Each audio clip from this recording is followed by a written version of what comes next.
The day my water broke, my husband was having a breakup hookup with my best friend. This led to massive postpartum hemorrhaging, and my baby died without me even getting to see it. My husband inherited my billion-dollar fortune and married my best friend. This simp died just in time. Now I can do whatever I want. I opened my eyes and found myself back in my freshman year. Lucien sipped his fine wine and teased me. "Why are you just standing there like an idiot? Hurry up and pay the bill." I went crazy on the spot, aiming for his crotch. I kicked with a swift leg movement. "Pay your damn money." The last memory of my past life. It was me lying on the hospital bed, barely breathing after giving birth. My husband, Lucien, stood by my bed, mocking me. "You really know how to pick your moments, you simp. Even my last hurrah with Reborn before we broke up had to be ruined by your nonsense. What bad luck." I couldn't believe my eyes as I stared at Lucien, wanting to curse at him and hit him, but I couldn't muster even a shred of strength. "Don't look at me like that. To be honest, the person I've truly loved all along has always been Reborn. If it weren't for your constant pressure, I wouldn't have had to break up with her. But now, it's all good. You're about to die, which means not only can I inherit your assets, but I can also marry Reborn openly. After all, your best friend is much smoother than you." I was filled with extreme hatred.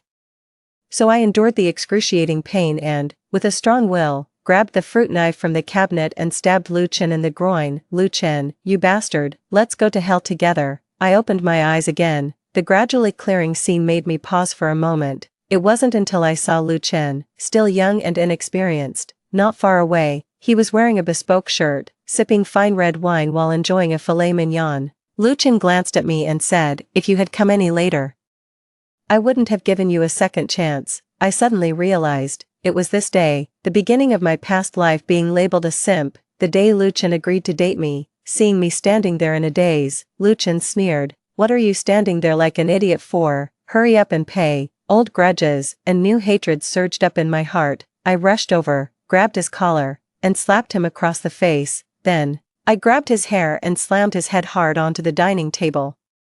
I pressed his face into the unfinished steak and ground it in forcefully. "Think you're some kind of young master just because you had Western food. You eat my food, wear my clothes, and now you're ordering me around. Who gave you the guts? Aren't you all about your pride? Today, I'll give you plenty of it." Lucien struggled like a madman. With one hand, he pressed down on the table, and with the other, he pushed me away forcefully. Lucien suddenly stood up, his face greasy, and shouted at me. "Lou Renan, are you crazy?" I laughed out loud to the sky, then I charged straight at him and kicked him right in the groin. "Pay your damn money, whether it's a return to the past or an illusion after death, it doesn't matter." I completely lost it. In my past life, I died on the first day of being a mother. That day, while I was in my due date, I was handling company matters. I answered the sudden video call without thinking. What I saw was Lucien's tall and fair body, along with his heavy breathing.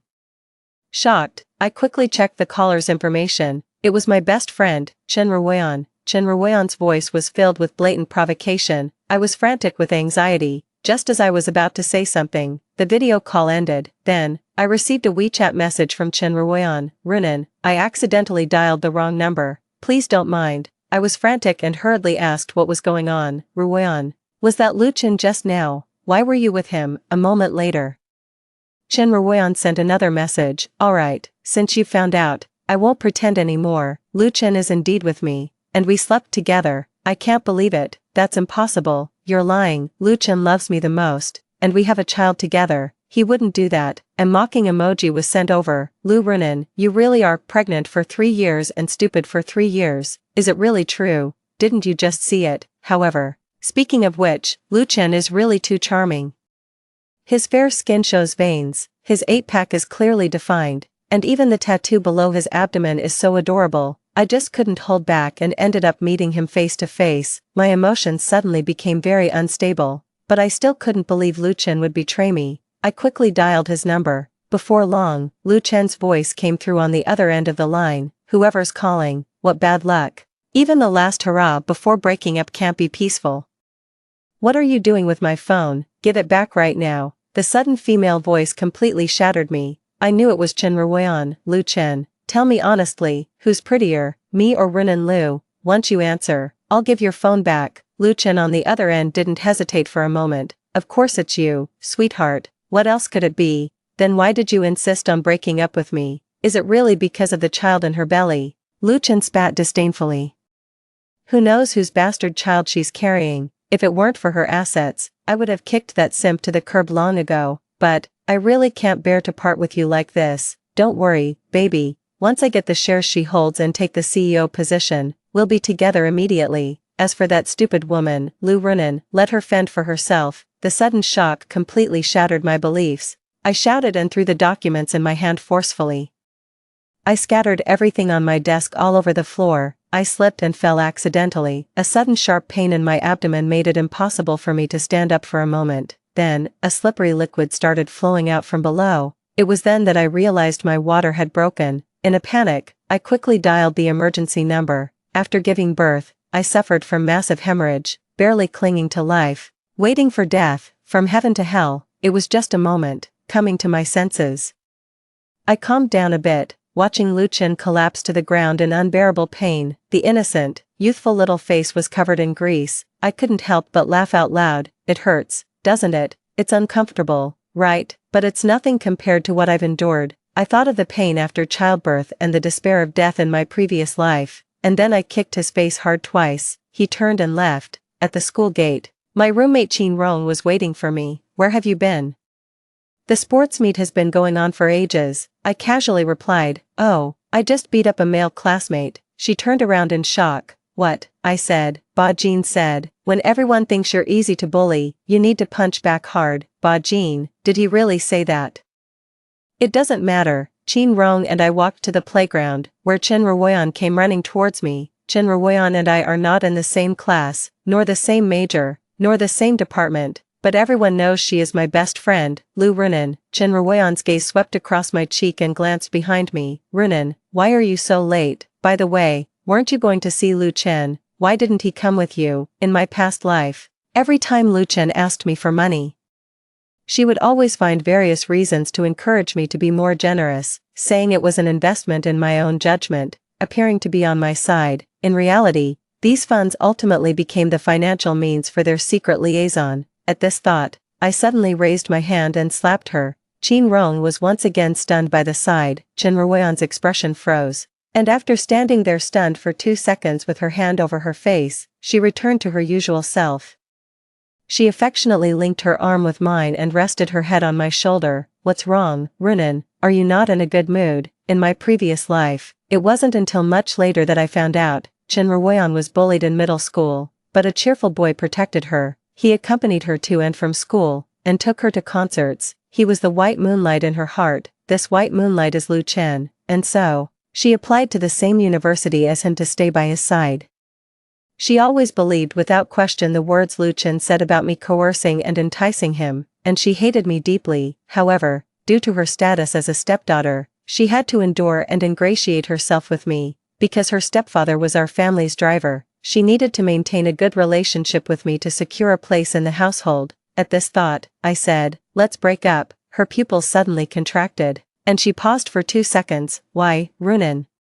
Did I do something wrong to upset you? I pulled out a handkerchief and wiped my shoulder where she had rested her head. Don't want to be best friends with the daughter of a servant. It's degrading. Is that reason enough? After leaving, Qin Rong cautiously asked me if I was possessed by a demon. It didn't surprise me at all that she would ask me that, because the previous me was so close to Chen Ruoyan that we practically shared the same pair of pants, hanging out, eating together, gossiping, sharing everything, inseparable. If she gets into an argument with someone, I will unconditionally stand up for her. My favoritism is so obvious that everyone in the world knows. But things are different now. Lu Runan of the past is dead. The one standing here now is Nuhura Runan, who has died once. Lu Chen never showed up all day. I know. The thing he's most proud of is that face of technological national rejuvenation. They wouldn't act unless it promised the greatest profit. I waited patiently. The weekend quickly arrived, marking Lu Chen's 19th birthday. He had booked the banquet hall at the Houting Hotel to host a grand celebration for his birthday. Early in the morning, I received his message. I knew it was sent specifically to make me pay. The crystal chandelier cast a soft light, and the gentle saxophone music filled the entire banquet hall. Dressed in a bespoke black gown, I slowly walked through the entrance. Across the crowd, I spotted Lu Chen in a sharp suit, greeting others. Beside him, Chen Ruoyan was being particularly affectionate. I walked over, pretending not to notice Chen Ruoyan beside him, who was avoiding eye contact. Just as he was about to say something, Lu Chen spoke up coldly, questioning first, Lu Renan, did you hit Ruoyan before? Is this what your upbringing is like? His voice was loud, drawing the attention of all the students present. Chen Gij. I don't understand what you're saying. I glanced at Chen Ruoyan and tilted my head. What am I? And what is she? It's not worth hitting her. Don't think you can sweep this under the rug by not admitting it. Apologize to Ruoyan in front of everyone today, or don't expect me to talk to you again. Chen Ruoyan came out, pretending to be sincere. Lu Ken, don't blame Renan, she didn't mean it. Don't let me affect your relationship. Seeing that I didn't react, Lu Ken suddenly became more severe. Lu and Renan, Ruoyan is your best friend. Do you feel no guilt at all for hurting her like this? I'm telling you to kneel down and apologize right now. In the vast banquet hall, countless people cast glances of anticipation for the show. What, beating up her best friend? This Miss Lu won't even spare her closest friend. Could she have some violent tendencies? Oh, who knows? Having been pampered like a deity since childhood, it's not surprising if she has some hidden quirks. Luckily, Lu, the school hunk, stood up for justice and kept his head clear. In the face of Chen Ruoyan's smug and challenging gaze, I straightened my back. Smiling, I let loose with some sharp words. Oh, China, what are you saying? Those who know you think you're Lu Chen, but those who don't might mistake you for some stray dog running around and biting people. By the way, there's no one in this world who can make me kneel, unless you're dead. I tilted my head, looked him up and down, and then maliciously grinned. How about this? You two draw your swords and commit suicide right now, and I'll immediately kneel down and kowtow 3 times, and even offer you 3 sticks of incense. What do you say? Lu Chen's face suddenly darkened. Chen Ruoyan repeated her old trick and spoke up. Renan, I don't know what I did wrong to suddenly make you dislike me, but no matter what, you shouldn't speak to Lu Chen like that. Everyone knows you like Lu Chen the most. Don't let this incident ruin your relationship. I chuckled. Sorry. I don't know what you're barking about, but in my opinion, a male dog with a female dog is a perfect match. Just like the two of you, a perfect match in your stench. Chen Ruoyan widened her eyes, tears streaming down her face, deliberately putting on an innocent and vulnerable expression. Lu Chen, seeing this, shouted at me harshly. Lu Renan, as a girl, who did you learn all that foul language from? How could you be so vicious? I pursed my lips and put on a very contrived expression, as if I was just telling the truth. And when it comes to nastiness, I'm nothing compared to the two of you. In my past life, I fell head over heels for Lu Chen at first sight. We were in the same class from the start of high school, and in my heart, he was my white moonlight. Back then, I was chasing him, always hanging around him every day. Not only did I cover his food, clothing, and expenses, but I also paid for his tuition and his mother's medical bills. If it weren't for me, he wouldn't have even been able to go to school. His family might have collapsed long ago. Yet, Lu Chen still kept a cold face all day long, as if I owed him something. I bought him an expensive birthday gift, and he said I was being ostentatious. I took him to a Michelin-starred restaurant, and he accused me of being wasteful. In the end, I, who had never done any housework, started preparing breakfast for him every day. Not only did he show no gratitude, but he also complained that it tasted bad. Back then, I was young and had never been in a relationship. I always thought he was just naturally aloof and couldn't be as gentle as other guys. It wasn't until Chen Ruoyan appeared, that's when I realized, Lu Chen wasn't incapable of being gentle.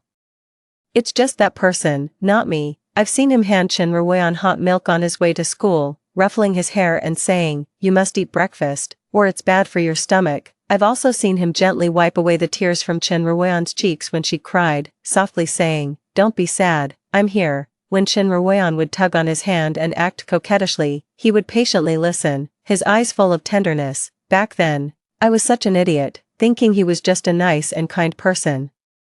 I even naively tried to befriend Chen Ruoyan to ask about his preferences. Looking back, it's so laughable. In my past life, I was trapped in a love scam, confused why Lu Chen didn't stand by me during our relationship and why he betrayed me after marriage. Only after being reborn did I suddenly realize the truth. I am a completely independent individual. It's not that I can't live without a man or love. The birthday banquet didn't last long. Everyone left early for various reasons. In the end, only I and that couple remained. Lu Chen furrowed his brow, his eyes full of resentment. Renan Lu, look at what you've done, you've ruined a perfectly good birthday party. I smiled faintly. This is all your own fault, you deserve it. Lu Chen suppressed his emotions, clearly not wanting to waste words with me. Alright, I won't argue with you, hand it over. I was momentarily puzzled. What thing? Of course, it's the gift. You said you'd give me a black card for my birthday, huh? My head spun, and I was a bit dazed, but thinking back, in my previous life, I did go all out in love and actually gave him an unlimited black card. However, times have changed, there's definitely no black card this time, but giving him a couple of slaps sounds quite appealing. I pretended to think deeply, stroking my chin, then suddenly looked like I remembered something. Looking up, I said, so it's a black card, no. Lu Chen's hopeful eyes instantly dimmed, and his face darkened as he said, Lu Renan, what do you mean? Just as it sounds, it's my birthday, and you didn't even bother to do anything. I'm really disappointed. Listen, if you don't give me the black card today, you won't see me for a whole month. No, a whole year. I was over the moon hearing him say that. That's great. Well, a year is too short. Let's just cut ties for good. You. Lu Chen's expression was already unable to hide his embarrassment. At this moment, Chen Ruoyan ran out and said a bunch of things to persuade me. Renan, don't be stubborn, it's almost certain you can be with Lu Chen. Don't ruin it over a black card, and with Lu Chen being so outstanding, he definitely won't mistreat you in the future. Think of it as an investment. I gave a cold laugh. Since you have such high hopes for him, you give it a try. Don't even think about getting a single cent from me, let alone a black card. I turned around and was about to leave. Lu Chen called out to me anxiously, Lu Renan, I won't force you to give me the black card, but you have to pay for the birthday party, don't you? It's not my birthday, why should I pay? You were the one who said you'd throw me a grand birthday party and let me choose the venue freely. Otherwise, why would I have booked such an expensive place? I thought about it. It seems like there's some truth to that, but what can I do? I don't want to pay this money now. Is that not allowed? Chen Ruoyan quickly grabbed my hand, putting on a pitiful expression. Renan, don't make things difficult for Lu Chen. You know his family's situation. If you don't pay for this birthday banquet, Lu Chen definitely won't be able to leave this door, and he might even get his limbs broken and end up in jail. I shook off her hand, sneering with disdain. None of my business. A few days later, I found out that Lu Chen's birthday party cost a total of 130,000 yuan. He had to borrow heavily from online loans just to barely cover the payment. Thinking about it, I feel he got off too easy. My father introduced me to someone, and he said they're from our school too. I agreed without hesitation. After all, in my social circle, it's mostly arranged marriages within families. In terms of qualifications, the other party isn't bad at all. We agreed to meet at the amusement park. He's quite good looking, very much to my taste. He was a bit nervous when we first met. Hello. I'm Xing Xiang. I didn't talk much with him, but after taking him on a few thrilling rides, we got to know each other better. I stayed in place to rest, while Xing Xiang went to get me some water. To my surprise, I turned around and ran into Lu Chen. He strode over to me, his voice full of anger. Renan Lu, you're following me. Don't think for a second that playing these tricks will make me forgive you. I gave him a disdainful glance. You're overthinking it. I'm meeting someone here. Lu Chen glanced around, then his gaze settled on my face. Do you really think I'd believe that? It's obviously because you feel guilty about what happened before, trying to seek my forgiveness, and you had to fabricate such a ridiculous lie. Don't you think it's laughable? I was momentarily stunned, then almost laughed out of anger. However, seeing his full confidence, I realized it was because I had been too good to him before. Where does he get the nerve to say something so arrogant? Please.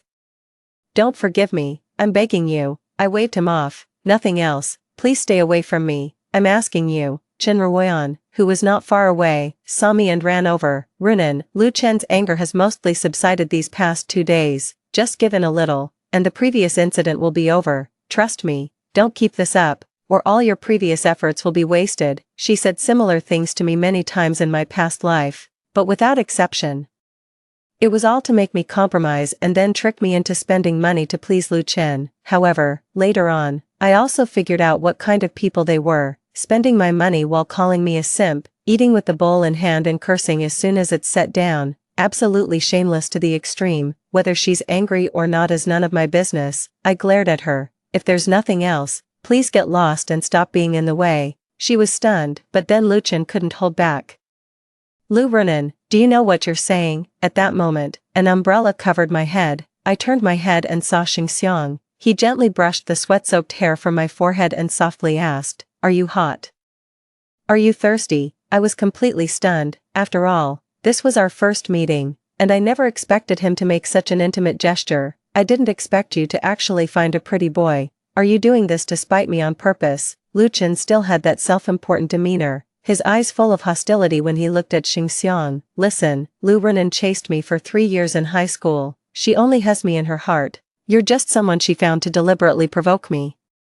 Not even a substitute." "Got it, so what? At least the one standing by her side now is me, not you." Lu Chen, feeling aggrieved, gave Xingxiang's shoulder a push. "I'm warning you to stay away from her, you hear me? Be careful or else." I'd had enough of Lu Chen's shamelessness and kicked him hard in the groin. "Who gave you the guts to threaten someone on my side?" A month later, I confirmed my relationship with Xingxiang. The news quickly reached Lu Chen's ears. He found me looking visibly displeased. "Lu Renan, you clearly like me, so why are you with that pretty boy? Do you really enjoy flirting around that much?" I gave him a disdainful look and said, "Don't be so full of yourself. Who do you think you are, that I would even like you? You chased me for 3 whole years in high school. Do you really think I'd believe anything you say now? I know I made some mistakes before, but if you just held on a little longer, you could have had me.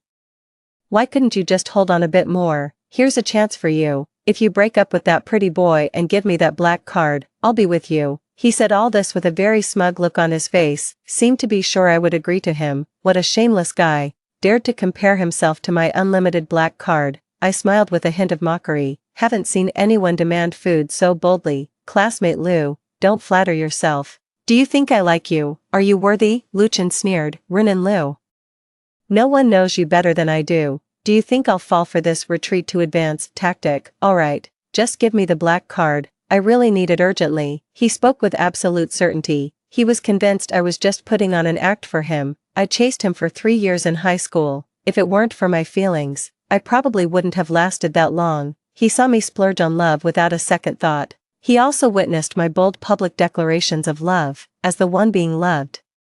He always felt secure and unconcerned. Lu Chen's debts and his mother's medical expenses could no longer be delayed. The chaotic life was waiting for him to fill the gaps with money. Xingxiang pulled up nearby in the latest Maserati. He ran up to me and decisively pulled me behind him. "Renan is now my girlfriend. She doesn't like you at all. Can't you see that?" This statement was like a bolt from the blue, leaving Lu Chen stunned in place for a long time. He suddenly remembered something.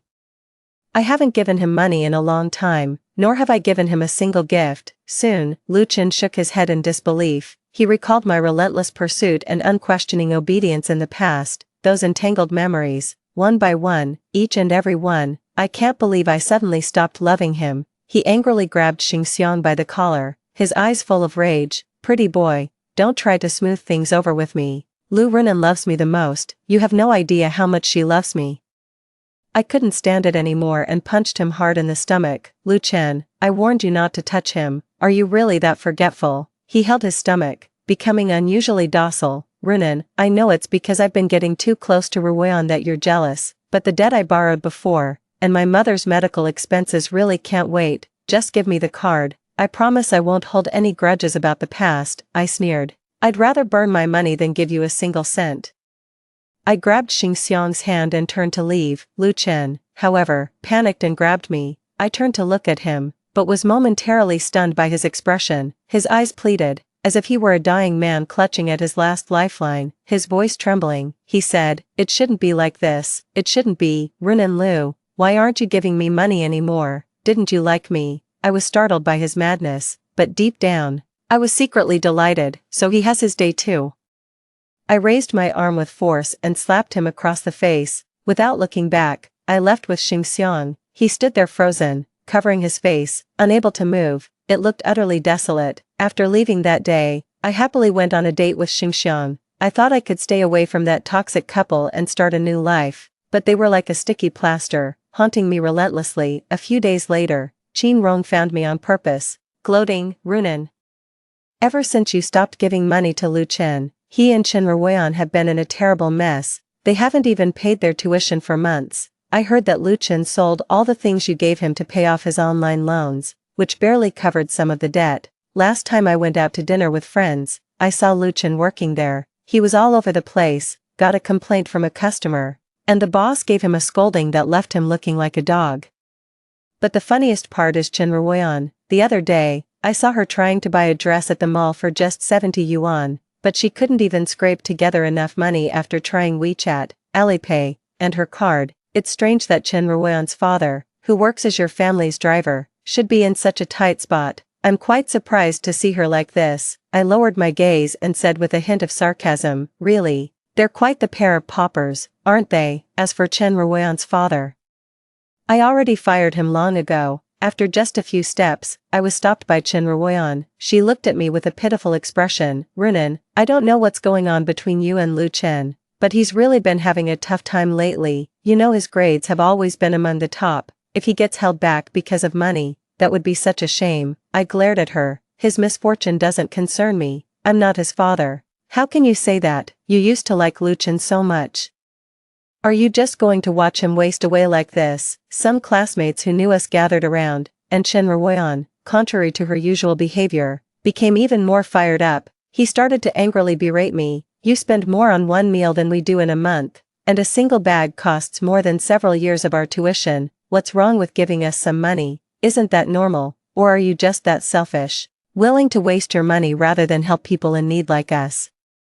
She probably thought I was still the old Runan Lu, too embarrassed to argue with her, but she never could have imagined that I'd become someone I can't even control myself. I smirked at her for a while, thinking she had finally stopped pretending. Then I raised my hand and slapped her across the face. The room fell silent, and everyone stared at me with wide eyes. Chen Ruoyan, what the hell do you think you are, daring to ask me for money? Or are you tired of living, thinking you have a long life ahead? Otherwise, why would you do something so stupid? Chen Ruoyan stood frozen in place, covering her face, her eyes filled with unbelievable terror. You dare hit me, believe it or not, I'll report you and get you disciplined. I walked up to her and slapped the other side of her face twice. With a cold laugh, I said, go ahead and report me. See if I don't make you disappear from this school by tomorrow. Chen Ruoyan was too scared to make a sound. I said viciously, remember, I'm the boss here. If you dare mess with me again, I'll break your leg. Oh, you want money? Huh,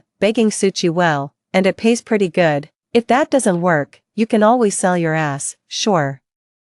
You're ugly, but with the two mouths you've got, as long as you keep them happy, the money will come rolling in. I looked at her with disdain. The other students chimed in, yeah, if you don't have money, figure it out yourself, constantly begging others for money. Do you think they're your parents? Exactly, how shameless, with such a bad attitude when asking for money. She deserves to be poor. Chen Ruoyan took a step back, her eyes wide with disbelief.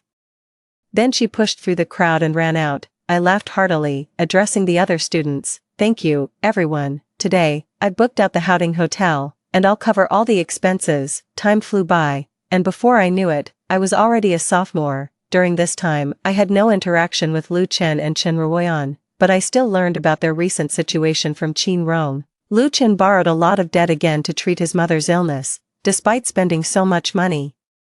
His mother still passed away, only Lu Chen was left. He went from being a spirited and popular school heartthrob to a workaholic who took on 3 part-time jobs during his free time. Even so, he still struggled financially. The overwhelming debt was suffocating him. Just after finishing his first year, Lu Chen chose to drop out of college, began a long and arduous journey. Chen Ruoyan's stepfather, after drinking, accidentally killed her mother and was sent to prison. From then on, she lost her source of income. However, fortunately, she applied for a student loan, which allowed her to barely continue her university studies. After confirming the marriage alliance with Xingxiang, both families immediately held an engagement banquet for us. On the day of the engagement banquet, I went to the restroom early because I wasn't feeling well, but at that moment, a sudden door slam made me turn around abruptly. It was Lu Chen standing at the door, dressed as a waiter. His gaze at me conveyed a complex mix of emotions. It was like guilt, yet also like pleading. He took a few steps toward me and suddenly knelt down. Runan, I know I was too willful before and hurt your feelings, but could you please not get engaged to that person? I promise I'll do whatever you ask from now on. Please, give me another chance. Okay. I looked at him with disdain, thoroughly displeased with his behavior at the moment. If he had any backbone, I might have respected him a bit. The more servile he became, the more I looked down on him. I stepped around him to leave, not even wanting to go to the bathroom anymore, but then, he suddenly grabbed me from behind with intense emotion, and he hysterically tried to assault me. "Luo Nan, you used to like me, so why did you suddenly stop liking me? And that pretty boy you're engaged to, isn't it just because his family is better off than mine? Besides that, what could he possibly have that's better than me?" I struggled to escape.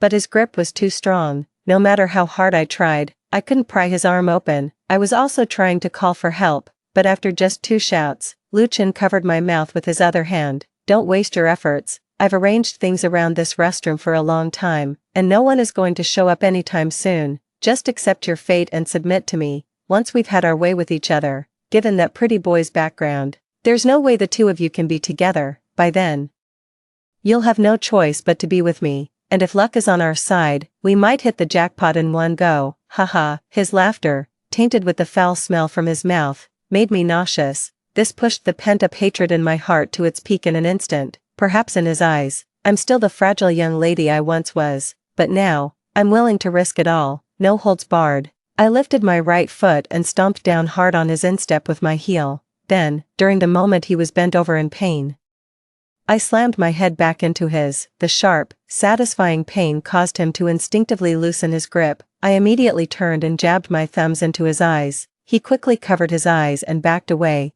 This was the perfect moment while he couldn't see clearly, and I could have made a quick escape, but I, blinded by rage, was completely out of control. I won't stop until I've unleashed all my fury. I kicked off my high heels and held them in my hand. Then I delivered a flying kick right to his chest. He collapsed to the ground, clutching his head and wailing in pain. I slowly approached him with my 8-centimeter high heels. He blinked his recovered eyes, looking at me with an incredulous and horrified expression. "Lu Runan, what do you want to do?" I ignored him, rolled up my sleeves, and slammed the high heel in my hand into his crotch, in excruciating pain. He writhed on the ground like a dying man, howling in agony, and he kept cursing at me. "You madman, madman, do you know what you're doing?" I grinned maliciously. "Of course I know, because I'm going to kill you." The next half hour was spent in Lu Chen's agonizing screams. As I stomped on him with my 8-centimeter heel, I reveled in the feeling of release. Only when my heel was covered in his blood did I slowly regain my composure. However, just as I was about to leave, Chen Ruoyan burst in with a phone in hand. It suddenly dawned on me, this was the despicable scheme of those two. She had planned to take some nude photos of me after Lu Chen assaulted me to blackmail me. To her surprise, the scene before her left her speechless. She said in a trembling voice, "Runan Lu, how could you?" Seeing her stunned expression, that anger flared up again. With a few steps, I grabbed her hair and dragged her to the pit. Then, in her sudden, piercing screams, I pressed her entire face into the pit. "You scheming bitch. You think taking a photo can threaten me? Do you think you're the only one who can?" Chen Ruoyan struggled like a madwoman, her arms flailing wildly like they were powered by motors. But she still couldn't break free from my grip. I could only bury my face in the dirty water, blurting out muffled sounds. "Lu Runan, spare me." Gurgle. Ugh. Meanwhile, I was recording with my phone and laughing loudly. "With such dirty thoughts, I'll clean you up properly." Afterward, I didn't call the police, and I had someone take Lu Chen to the hospital, because he had 3 ribs broken and 28 stitches on his head, permanently infertile. Legally speaking, I fall under excessive self-defense. If I report this, there's a high chance I'll end up in court, and possibly face jail time. I'm not worried about Lu Chen reporting me to the police. After all, since he attempted rape, if it goes to court, he's looking at several years in prison. If he really wants to go down in flames, I'm not afraid either. With my prominent family background, I can still get bail. As for him, he definitely can't stand being in prison. My engagement party wasn't affected by such a minor incident and still ended perfectly. The pair of scoundrels didn't report it afterwards, which was exactly what I expected. After that, my dad arranged for me to study abroad, placing high hopes on me. "Good daughter, since you're now in an arranged marriage, you can't just fool around anymore. Look at the kind of university you're attending. You'd better hurry up and go abroad to properly study finance. That way, you'll be able to take over the vast family business of the Lu family." When she learned I was going abroad to study, Xingxiang decided to go with me. "Runan, wherever you go in the future, I'll follow. Let's never be apart." Okay, I won't leave you behind. Be good." On the day I left, Qin Rong held my hand and cried her heart out. Renan, why did you leave so suddenly? I wasn't prepared at all. I was still thinking about building our relationship. Sob sob sob. Alright, you're scaring me now. People would think something's wrong with me. By the way, you wanted to open a guest house. Right, I've already transferred the money to your card. It's up to you to decide what to do with it. If it doesn't work out, that's fine too. I can also arrange a position for you at the company. Renan, I really can't bear to leave you. Haha, I'll definitely repay you after I graduate, and I'll think about you every day. Haha, stop crying, your laughter is too loud. Before boarding, I uploaded the video of Chen Ruoyan drinking toilet water online. Not long after, we received a lot of feedback. Who is this woman? How did she get pushed into a cesspool? Ugh, that's so disgusting. I know this person, we go to the same school. She's already famous there, everyone is talking about her. Dude above, you're wrong, she's not just famous at your school, she's gone viral worldwide. Ugh, this woman made a name for herself with abstract art. What a manipulative bitch. I was reading the comments and laughing so hard my stomach hurt. Who knew being a scheming woman could feel so good?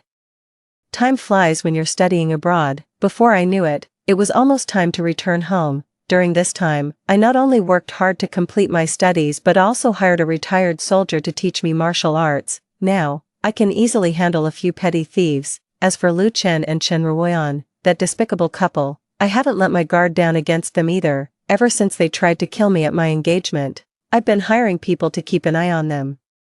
Even though I'm thousands of miles away across the ocean, I know everything about them. Lu Chen has been working tirelessly these years, but without a degree, he can only do the toughest and most exhausting jobs. He also thought about starting a business, but whatever he tried ended in failure. Not only did they fail to repay the previous debt, but they also lost all the hard-earned money. Chen Ruoyan continues to follow Lu Chen. Truly a devoted lover, I can't help but admire her. However, she did not graduate from school smoothly. It seems like the video I posted online made her unpopular at school. Halfway through, she couldn't take it anymore and dropped out. On the first day of my return, I received a call from Qin Rong. After exchanging pleasantries, I learned that she used the money I gave her to gradually grow her guest house into a well-known local hotel. I'm really happy for her. A few months later, Xingxiang and I got married. The venue was chosen at Qin Rong's hotel.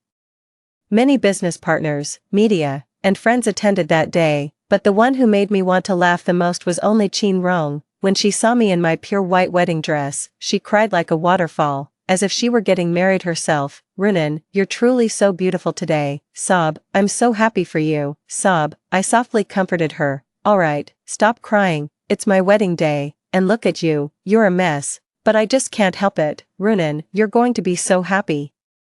I wish you and the young master a lifetime of happiness together. Okay, I get it. Oh, and today, bring out all your best and most expensive stuff. I guarantee this order will make up your sales for the entire year. Renan, I'm truly happy for you. Haha, don't worry, I promise you'll get the best of the best from me. Haha. At the beginning of the wedding, not only was there a large turnout of friends and relatives, but it was also live-streamed, and so my wedding concluded perfectly under the watchful eyes of everyone. But what surprised me was that not long after the wedding, some bad news came. The private detective I hired told me a piece of information he had overheard. Lu Chen and Chen Ruoyan, upon learning of my return from the news, planned to kidnap me for ransom. Initially, I was a bit worried when I heard about it, but soon enough, I came up with a plan. Since they're looking for trouble, I might as well oblige them. I first hired a private bodyguard, planning to let that unscrupulous couple kidnap me. Then, I had the bodyguard secretly follow them and capture evidence of their crime. The bodyguard also warned me that this was very dangerous, but for the sake of living a peaceful life in the future, I had to take this risk. That day, as I walked down the street, I noticed someone following me. I thought, finally, that sleazy couple has shown up, otherwise all the wandering around with my bodyguard every day would have been in vain. I deliberately walked into a secluded area. Sure enough, I was kidnapped with a sack over my head and a knife at my waist. The bodyguard lurking in the shadows recorded everything that just happened. I was taken to an abandoned warehouse. When the sack was removed from my head, I indeed saw Lu Chen and Chen Ruoyan. However, their appearance took me by surprise. They're just terrible. Both are sallow and emaciated, with hollow eyes, heavy dark circles under their eyes, as if they haven't slept in ages. Their hair is messy, and their clothes are tattered. but what puzzled me the most was that Chen Ruoyan was heavily pregnant. She's pregnant. Whose child is it then? I clearly remember that Lu Chen had lost his fertility, before I could think it through. Chen Ruoyan's triumphant gaze fell upon me. Lu Renan, never thought you'd end up in my hands one day, did you? What do you think I should do with you? I warned her. Do you know what the consequences of this will be? She burst out laughing. Of course I know, but I've already thought of a way out. As long as I get the ransom from you, I can live a carefree life abroad with endless money. By then, the world will be vast, and no one can control me. After she took my phone, she had Lu Chen call my dad. When the call connected, Lu Chen threatened my dad harshly and demanded 50 million in ransom right away, to confirm that I was indeed kidnapped. He even had me talk to my dad. He also sent photos of my kidnapping to my dad. This suits me just fine, because this completely solidifies the irrefutable evidence of my kidnapping. About an hour later, I used the hidden razor blade to cut the ropes binding my arms. Then, in the moment when Lu Chen wasn't paying attention, I suddenly took a big step and kicked him flying. After a loud crash, the bodyguards outside the warehouse drove in. With lightning speed, he took control of Lu Chen, who was lying on the ground. Chen Ruoyan, just realizing what was happening, held a dagger in both hands. Don't come closer, you stay back. Chen Ruoyan, give up, you can't possibly stand against me. Her expression grew increasingly agitated, her gaze toward me filled with hatred. She let out a scream and lunged at me with the dagger. I sidestepped, delivering a chop with my palm that struck his neck. She immediately fell to the ground, the dagger flying out of her hand. I slowly approached her, disdainfully saying, Chen Ruoyan, how could you be so brainless? Do you really think you could catch me that easily? She suddenly realized, so everything was deliberately planned by you. No wonder the rope suddenly came loose. You had prepared in advance. I chuckled. That's right, I designed it, but you kidnapped me, so you're going to jail. I stroked her round belly, grinning mischievously. But the worst news for you might not be jail. She looked at me nervously. What do you want? This child is innocent. Don't worry, I won't do anything to your child. I just want to confirm something. She was suspicious. What is it? You're about to give birth, aren't you? Whose child is this? Oh, and don't even think about saying it's Lu Chen's. Because I won't believe it. Of course, it's brother Chen's child. Who are you to say you don't believe it? I turned to Lu Chen and probed. Lu Chen, is the child in her belly yours? He avoided eye contact, paused for a moment, and stammered, of course it's mine, or whose else would it be? I chuckled. Lu Chen, don't you know that I know about your infertility? Stop being stubborn and tell the truth. Whose child is this? Seeing that I had exposed him, he became flustered but still tried to remain calm and refused to admit it. So, I decisively showed Chen Ruoyan the medical diagnosis of my injury from my phone. The diagnosis noted permanent loss of fertility, documenting Lu Chen's true condition. Chen Ruoyan's mind instantly crumbled, leaving her utterly devastated. I leaned close to her ear and coldly said, let me tell you the truth. Lu Chen was already rendered infertile by me, so I'm absolutely certain the child in your belly isn't his. If you don't dare to ask, then I'll do it. I had my bodyguard drag Lu Chen over from a distance, then I stepped on his hand and ground it. Tell me, whose child is this? At first, he still remained stubborn. However, under my persistent questioning, before long, he confessed everything. This child belongs to Uncle Wang next door. Chen Ruoyan broke down in tears, shouting, are you even human? I'm your wife. How could you do something so monstrous? I had no choice. Back then, our family was on the brink of starvation, so I agreed to let him have a child in exchange for 200,000 yuan. Chen Ruoyan was so emotionally overwhelmed that she couldn't accept the truth and passed out. I immediately called the police and 120. Finally, Lu Chen was taken away by the police and sentenced to 7 years. After being sent to the hospital, Chen Ruoyan not only lost her child but also nearly died from postpartum hemorrhage. However, she ultimately couldn't escape her prison sentence. Her life is completely ruined, and since it was self-defense, I came out of it completely unscathed. Life is thriving, and both my family and career are flourishing. I'm living quite the life. Story 2. Just as I was about to swipe my card to pay the down payment, I pulled my hand back from entering the PIN. Sorry, I'm not buying it. As I grabbed my bank card to leave, my fiancé, who had just moments ago sworn to love me forever, suddenly changed his tune. Wan. Didn't we agree that after paying the down payment today, we'd go to the Civil Affairs Bureau tomorrow to get married? Why are you suddenly not buying it? My future mother-in-law's bony, claw-like hand tightly gripped mine. preventing me from leaving, her voice piercingly sharp, almost cracking. What are you making a fuss about? We already agreed, and the contracts are signed. You can't just walk away like this. Do you still want to marry my son? The sales assistant at the property office rushed in front of me with a POS machine, blocking my way out. Miss, the 3-bedroom, 2-living-room apartment you and your family chose is in very high demand. If you don't pay the down payment soon, we'll have to sell it to someone else. Zhou Hui shuddered at the thought of the deal slipping through his fingers and commanded with the authority of a family patriarch, Qin Wan, be reasonable. Don't push it too far, this is our wedding home. And you can't just say no to buying it. Moreover, today is the final payment deadline according to the contract. If you choose not to proceed, it constitutes a breach of contract, and you won't get back the 100,000 yuan deposit. Since the house was booked without my knowledge, the 100,000 yuan deposit naturally came from Zhou Hui's family. The old lady instantly flew into a rage upon hearing that the 100,000 yuan might disappear, her grip tightening even more, pinching my forehead so hard it wrinkled, while her free hand reached out to snatch my bag. Hand over the bag quickly, be quick about it, and I might treat you better once you're in the door. My desk-bound strength was no match for the vigor of an old lady who, despite her age, still tended to her vegetable plots in the countryside. The lady's fine leather bag with delicate straps was quickly snatched away by the old lady, the thin shoulder strap breaking under the strain, leaving red scratches on my fair shoulders and arms. If you don't give it to me when I ask, it's your own fault if it breaks. I furrowed my brow and stared intently at the old lady's hand, watching helplessly as she took out my bank card and handed it back to the sales assistant so naturally. Swipe the card.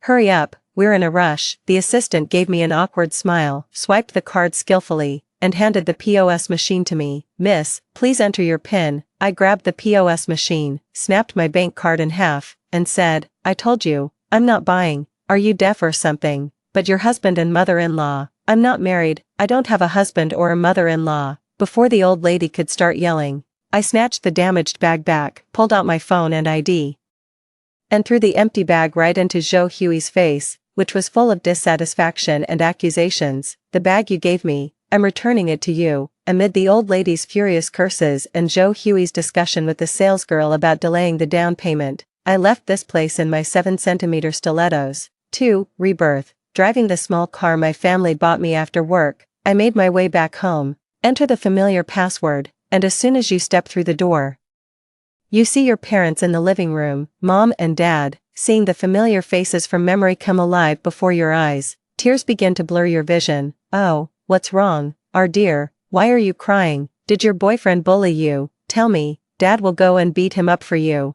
Just before entering my bank card password, my mind went blank, and suddenly, a memory that shouldn't have surfaced appeared. In that memory, I was deceived by Zhou Hui's sweet words, and I ended up sacrificing my own and my parents' entire fortune to serve the Zhou family for decades. Only on my deathbed did I learn from my son that Zhou Hui had been plotting against me and my family from the very beginning. He even took this as his badge of honor, telling his son and grandson, but never me. Mom and Dad. Zhou Hui proposed to me with a, after crying enough in my mother's arms. I went to the bathroom to wash my face, feeling a bit embarrassed, with a hoarse voice.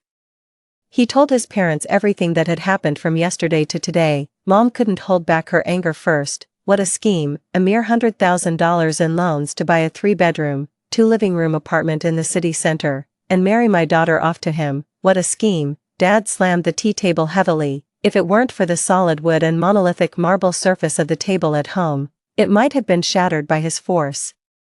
I told you from the start that this Zhou fellow was not a good match for our family, and it wouldn't end well. You didn't believe me, and look, you've been fooled. I timidly spoke up. Dad, it was close, but I didn't swipe my card to pay. Mom had endured Zhou Hui for far too long and was relentless in exposing him. Have you forgotten all the money you spent on him during your relationship? He bought you a fake luxury bag for a few $100 on Valentine's Day, while you naively bought him a pair of authentic sneakers worth thousands. On his birthday, he took you to a street stall for a 5 yuan bowl of fried rice, but on your birthday, you took him to a fancy Western restaurant where the meal costs over 1,000 yuan per person. And what about the gifts he brought last time he came to our house? Apart from that bag of bananas, wasn't everything else taken from our family's storage? With every word my mom said, my head lowered a bit more. As if I were back in first grade, afraid of getting beaten for failing the final exam. Mom, I know I was wrong. Back then, I was focused on getting married, so I didn't think that much about it. Mom gently tapped my head, careful to avoid using her nails, her tone filled with helplessness. You, 3, proposal. I had only been home for half an hour, and hadn't even finished complaining to my parents when the doorbell rang. Sure enough, it was Zhou Hui and his mother at the door. Wan. Why did you leave without a word, leaving me and my mom behind? Seeing no one behind me, he reached out to grab my arm. Good girl, I'll take you to the bank to replace your card, and tomorrow we'll pay the down payment for the house. I sidestepped Zhou Hui's hand, giving Zhou's mother a chance to slip in. Auntie, what are you doing? I didn't invite you in. With no one guarding the door, Zhou Hui walked in confidently, and neither he nor his mother changed their shoes. Showing no sense of being guests at all. Wan, we're getting married soon, so your home is my home. Show some respect to my mother. I followed with a cold expression, shuffling in my slippers, and immediately saw the standoff between my parents and Zhou Hui's family in the living room. The old lady Zhou's hoarse, triumphant voice rang out. In-laws, you're home, perfect. We can discuss the wedding of the 2 kids. Marry what? We never agreed to it. Wan would never marry your son. Uncle, Auntie, Wan already agreed to my marriage proposal yesterday. My mom and I are here today to formally ask for her hand in marriage. My parents glanced at the 2 empty-handed individuals, pulled me to their side, and then looked at them sharply. Oh, coming empty-handed and just relying on words to propose. I've never heard of such a thing. Zhou Hui immediately took out the house purchase contract from his briefcase, presenting it to my parents with an air of arrogance. Uncle and Aunt, rest assured, I've already found the perfect house. Wan will definitely be happy if she marries me. Upon reincarnation, I suddenly realized that Zhou Hui's mercenary nature had always been there since he was young, not something that had been worn down by the mundane routines of daily life. He dared to bring it out because he was certain of my infatuation, confident he could win over my parents. How ridiculous. I really want to dig up my past self and give it a beating. I took the contract and, under my parents' increasingly grim expressions, I took the initiative to ask, have you paid the down payment? Zhou Hui looked at me with an incredulous gaze, as if I were a heartless woman. Wan, you know my family's situation. The 100,000 yuan I paid as a deposit has drained all my savings over the years. This house is for our future life together. Didn't we agree yesterday that you would cover the remaining 980,000 yuan? Mom knows how much money I have. The 980,000 yuan would almost completely deplete all my savings. She gave me a sharp look. I told you not to reveal your financial situation to the man before marriage. Didn't you just ignore me? I averted my eyes guiltily, every hair on my body standing on end in fear of a beating. 4. Negotiation. I heard my mother's calm voice negotiating with Zhou Hui. In that case, since we've already paid 980,000, what's another 100,000? Hearing my mom say it was all clear, Mrs. Zhou got excited. That's great. My husband and I were just planning to renovate our old house back home, and we're a bit short on funds, so, in-laws, when are we going to arrange the wedding for the kids? How much dowry are you planning to give? My mom made a downward pressing gesture with her palm in front of my astonished gaze. Calm down, let me finish first. If our family provides the house, then it's not dowry anymore, it becomes bride price. Consider it as your son marrying into our family. How does that sound? I gave my mom a mental thumbs up. Mom's got game. As an only child born under the one-child policy, Zhou was the sole male heir even in their rural family. Naturally, they couldn't agree. Zhou Laotai stood with one hand on her hip, pointing at my mother's nose and started yelling.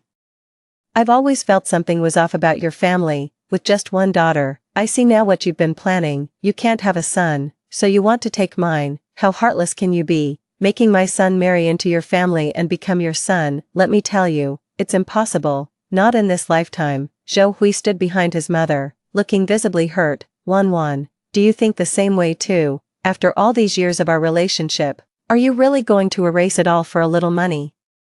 My mother was the one being scolded, and I can't understand why Zhou Hui had the nerve to ask me that. I didn't bother arguing with him. The mastermind is standing right there. Am I supposed to seek an explanation from an accomplice? That'd be ridiculous. Aunt Zhou, what my mother said is correct. Since ancient times, marriage has never been a case of getting something for nothing. Your verbal attacks are extremely rude. Please apologize to my mother, Wan. How could you treat my mother like this? She is the one who raised me with great hardship. You should respect her as if she were your own mother. My mom let out a cold laugh. I'm not dead yet. My daughter already has a real mother. She doesn't need another real mother who needs to be worshipped like an ancestor. Grandma Zhou jumped up in anger. You think you're so great just because you're from the city. How can you talk like that? Is there anything wrong with what my son said? Once she marries into our family, she's one of us. She'll be serving me and Zhou Hui's father in the future. What business is it of yours? If you know what's good for you, hand over the money quickly. Maybe we'll treat your daughter better in the future. Otherwise, just watch. My dad shifted his body slightly, blocking the spittle Zhou's grandmother sprayed at my mom. We have a car and a house, and our daughter won't have trouble finding a husband. If this is your attitude, then sorry. We don't agree to this marriage. My mom tightened her grip on my hand and gave me a look that said don't speak, then stated, that's right, we don't agree. I obediently stayed behind my parents, pretending to be a quail. 5. Entanglement. Zhou Hui and his mother didn't gain the upper hand in the 3-on-2 confrontation and were eventually escorted out of the community by the property management. I thought that after all this, my relationship with Zhou Hui would be tacitly considered over. To my surprise, the next morning as soon as I turned on my computer at my desk, a colleague told me someone was looking for me. Wan. My mom was a bit impulsive yesterday and said some harsh things. Please don't take it to heart. I took a step back with disgust, avoiding Zhou Hui's outstretched hand, and only after putting some safe distance between us did I speak calmly. What do you want from me? Zhou Hui, having been avoided, merely curled his fingers and showed no further reaction. He gave a smile that he only ever showed upon receiving expensive gifts, speaking in the deep voice I used to adore but now find utterly repulsive. Wan, have you forgotten that we need to pay the down payment for our wedding house today? The agent told me that this house is in high demand. If we don't pay the down payment before work ends today, the 100,000 yuan deposit will be lost. And we don't know when we'll be able to get married. I pouted and said, if you really want to buy it, pay for it yourself. Coming to me is useless. I thought we had broken up. Zhou Hui's forehead visibly furrowed deeply. Every time I saw this expression on him, I would take the initiative to apologize, even if it wasn't my fault. Alright, don't say such childish things. We've been through so much together, and you just accepted my marriage proposal the other day. How can you just break up like that? Quick, grab your ID, ask for leave from your boss, and let's go pay the down payment. Then we'll get our marriage certificate. I remember in our past life, during our arguments, Zhou Hui repeatedly used "this is my house" to force me to compromise, and the resentment inside me just couldn't stop. Mary, why not buy the house after we get married? Buying it after marriage would make it joint property, wouldn't it? You know, I'm a man, I need face. How can I hold my head up in front of others without any premarital assets? So he knew. He knew that only with property could a person stand tall in their own little family after marriage. At this moment, the resentment around me was so thick it almost materialized. So, you're saying you want to turn my premarital 980,000 into your premarital property? Zhou Hui, how much sincerity do you really have for me? Sincerity, naturally, there is none. I'm no longer a young girl in my early 20s. A lifetime of hard work in my previous life has erased the indecisiveness I once had. Go away, I won't pay this money. If anyone is willing to be a fool, you should marry them, not me. Zhou Hui was finally escorted out of my company building by security guards. My colleagues all knew that I had a falling out with Zhou Hui. 6. Compensation for lost youth. I don't know if Zhou Hui ever bought that house. In my previous life, after getting married, I was deceived into becoming a housewife for the rest of my life. And I even gave up my career. Before I knew it, a month had passed. And a phone call once again disturbed the calm of my heart. Hey, are you busy? Let's chat. Okay. Zhou Yan, Zhou Hui's sister, was in the same boat as me in our past lives, exploited by old lady Zhou all our lives. But perhaps there was something inherently wrong with the Zhou family's genes, as Zhou Yan not only didn't support me, but also chose to kick me while I was down. In her previous life, Zhou Yan was married for less than a decade before her husband cheated, forcing her to leave with her child and nothing else. With nowhere to go, her in-laws brought her and her son to my home. Zhou Yan showed no gratitude and often ingratiated herself with her in-laws by tormenting and abusing me, which led to the loss of my first child. Seeing Zhou Yan's plain face and slightly fuller figure after giving birth, I frowned slightly. What do you want? make it quick, I need to get back to work. Zhou Yan has always been a bully at home, in our past life. I was the only one she dared to treat with contempt. Clearly she hasn't grasped the situation this time around. If I don't allow it, 10 of her couldn't lay a finger on me. I heard you dumped my brother after his proposal. Is that true? So you've come to accuse me. It's not that I dumped him, we just had a falling out and broke up. Why, my brother is so outstanding. He even managed to pass the exams in our small town. He's practically a star from heaven. Why wouldn't you like him? Hearing this ridiculous claim again, I couldn't help but laugh. I managed to suppress my laughter under Zhou Yan's fiery glare. Haha, sorry. I didn't expect you to be so funny. I couldn't help it, you might not know. But Zhou Hui only got into our school by the skin of his teeth, and only through. If the star of literature looked like him, even the Jade Emperor would have to choose a new one. Zhou Yan was so angry her fingers trembled. Well, you finally told the truth. You just don't think much of my brother. It's fine if you don't want to get married, but I need to seek justice for my brother. You need to compensate him for the years of his youth you wasted, and cash out all the gifts he gave you. If you don't marry him, there are plenty of girls lining up to do so. Just wait and regret it. I frowned, a thought suddenly striking me. Zhou Hui hasn't managed to gather the down payment yet. Zhou Yan's face flashed with a hint of guilt, but she quickly straightened up, speaking with determination. It's already paid off. My brother now owns a house, but this house has nothing to do with you. Don't even think about it. I raised an eyebrow. You borrowed money. How much? Are you expecting me to help Zhou Hui fill the gap? Zhou Yan's secret was guessed, and her face turned very unattractive. With all her previous arrogance gone, you don't need to worry about that. Just give me the money, 900,000 yuan, and I'll leave immediately. I understood. Oh, you've raised 80,000 yuan for your brother, and now you want me to give you 900,000. Does your husband know about this? Zhou Yan's husband had once been tricked by Zhou Yan's parents into giving them 100,000 yuan as a betrothal gift, and he strongly dislikes Zhou Yan giving money to her family. Her husband managed to walk away unscathed from his affair thanks to those insatiable old folks. With just a small bribe, he got dirt on the elderly couple and made them pressure Zhou Yan into leaving empty-handed with their child. Why, you're lying. I didn't do it. The panic on their face said it all. 7. Extortion. I slowly flipped my phone over on the table, calmly pressed stop recording, and then dialed the police. Hello, I'm at XX Road XX Cafe, and someone here is trying to extort 900,000 from me. Due to the large amount involved, the police arrived quickly. Zhou Yan ran away, but this is the busiest commercial street in the city center. Even a mosquito flying by could be tracked. Zhou Yan went in, and the police contacted her family. Her husband came to handle the formalities for her. In my previous life, I saw their photo on Zhou Yan's phone wallpaper. They hadn't divorced yet at that time. In the police station lobby, I immediately recognized Zhou Yan's husband. I struck up a conversation with him, casually mentioning that the Zhou family had bought a house in the city center here and that his wife might have taken some money. The money your wife took out as marital property. If you sue now, you should still be able to recover it. With the recording, the man believed it immediately for 3/10.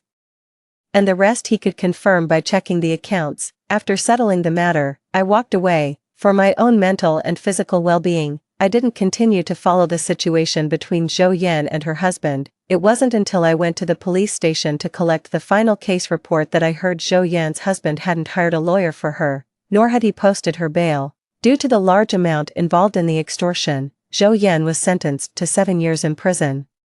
Hearing this outcome, I was momentarily stunned. In my previous life, the Zhou family had swindled millions from me. Later, when my parents passed away unexpectedly, all of our family's assets were inherited by me. The Zhou family swindled everyone out of their money, amassing at least 20 million yuan in total. If 900,000 yuan gets you 7 years, how long should they rot in jail for 20 million? 8. Loan sharking. I saw Zhou Hui again 2 weeks later. He had a scruffy beard, a cast on his right leg, and was leaning on a crutch, blocking me at the entrance of the park. Wan, I know I was wrong. I'm willing to marry into your family. Just get your parents to give me 2 million right now, and I'll go with you to get the marriage certificate immediately. I gave him a puzzled look but didn't give him the answer he wanted. Who did this to you? This is from a fall, not from being beaten. Oh, never mind then. But I have a new boyfriend now. I don't need you to marry into my family.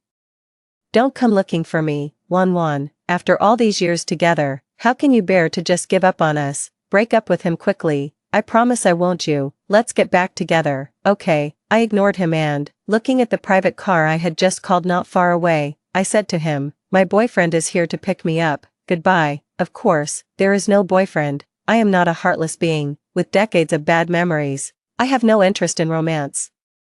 Maybe one day in the future I'll come around and accept someone else, but for now, I just want to focus on my career and take care of my parents. Knowing Zhou Hui's malicious nature, I was afraid he might cause trouble for me and my parents, so after the incident, I had someone investigate Zhou Hui, apart from the 80,000 yuan that his sister stole. The rest of the down payment of 1 million yuan was actually borrowed from loan sharks.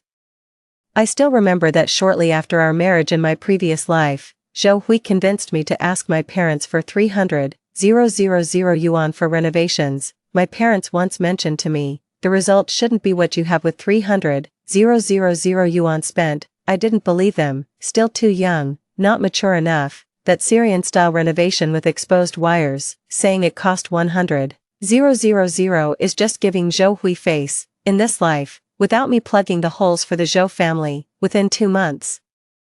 1 million has already rolled up to 1.5 million in interest. Zhou Hui's leg was broken by loan sharks. 9. Murder for money. I had someone constantly follow Zhou Hui and his parents, informed my own parents about the Zhou family's situation, and had them hire bodyguards as well. In my previous life, my parents were killed in a car accident a year after my wedding. Just before the incident, I had a huge argument with my parents because they refused to give me money to treat Grandma Zhou. Looking back now, it's clear that Mrs. Zhou was faking her illness, which makes that car accident highly suspicious. The whole thing started with Mrs. Zhou falling ill, and after the accident, the biggest beneficiary was Zhou Hui, who swindled all our family's assets. Only a fool would believe the accident had nothing to do with Zhou Hui. It didn't take long before, after being hounded by creditors again, he sneaked into our garage using the access I had granted him during our relationship. I let you play me, I'll make you lose everything. His entire scheme, including what he said, was recorded by the people tailing him. Seeing the video, I remembered how Zhou Hui wouldn't let me touch anything after my parents' accident in my previous life. He immediately took their car to scrap it. All under the guise of good intentions. Wan, I'm afraid you'll be too emotional, too heartbroken. Leave the arrangements for your parents' funeral to me. I'll handle everything perfectly for you. Furious, I immediately reported the incident, submitted evidence, and sought a lawyer to sue Zhou Hui for attempted murder, perhaps hoping to win me back. Zhou Hui only tampered with my parents' car. The car was taken by the police for investigation. And only then did they realize how narrowly they had escaped death. My mother hugged my shoulder, trembling with fear. Wan, Mom will never pressure you to get married again. I'd rather you stay single for life than be targeted by such a demon. Dad thinks more deeply. One can't be overly paranoid. Don't talk like a child. Marriage is still important, and there are good boys out there. When the time comes, Mom and Dad will help you choose carefully. The evidence is conclusive. Zhou Hui attempted murder and was sentenced quickly to 3 years in prison. His parents had already stopped working by the time he graduated from university. Once he was incarcerated, they completely lost their source of income. The old couple's children were all in jail. Their grandson wasn't close to them, and their son-in-law didn't offer any help. They were harassed by loan sharks every day and had no way to deal with it. In less than 3 months, they couldn't keep up with the mortgage payments, and the house was auctioned off by the court before they even moved in. The foreclosure process concluded, and the court awarded the surplus 200,000 yuan to the elderly couple. The Zhou family, hearing the news, the loan shark company arrived that very night, smashed down their door, and seized the money. This scene was captured by the neighbors of the Zhou couple and posted in the community owners group. You can't take this money.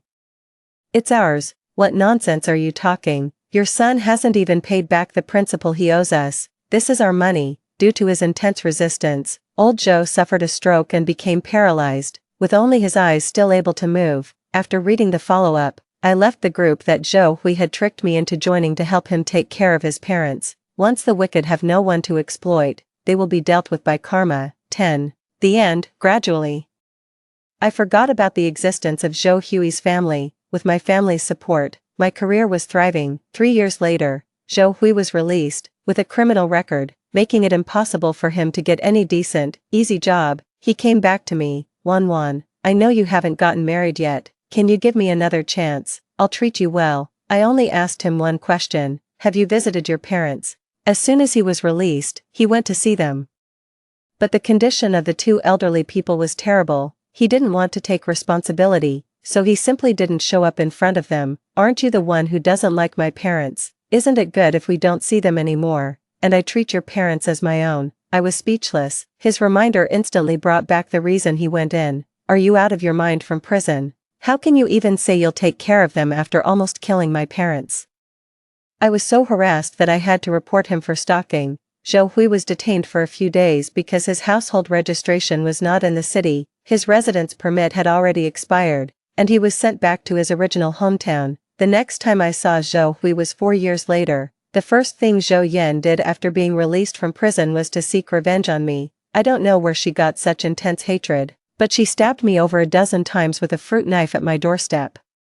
It's all your fault that I got divorced and abandoned by my parents. If it weren't for you getting me arrested, how could my son be abused by his stepmother? She said a lot, but I was in too much pain to listen properly, and I lost consciousness after hearing only half of it. I was lucky, the stab didn't hit any vital organs. My neighbor called the police and an ambulance in time, saving my life. Zhou Yan's intentional murder this time was heinous, and since she had just been released from prison, she was given an even harsher sentence, life imprisonment. Zhou Hui came to the hospital, knelt down, and earnestly begged me to forgive his sister. My sister is now my only family left. Please, let her go, will you? She didn't mean it. It's just that her son was abused by his stepmother, and he lost his life. That's why she acted this way. If you have any lasting effects, I'll marry you and take care of you for the rest of your life. Please, let her go. Okay, Zhou Hui said a lot.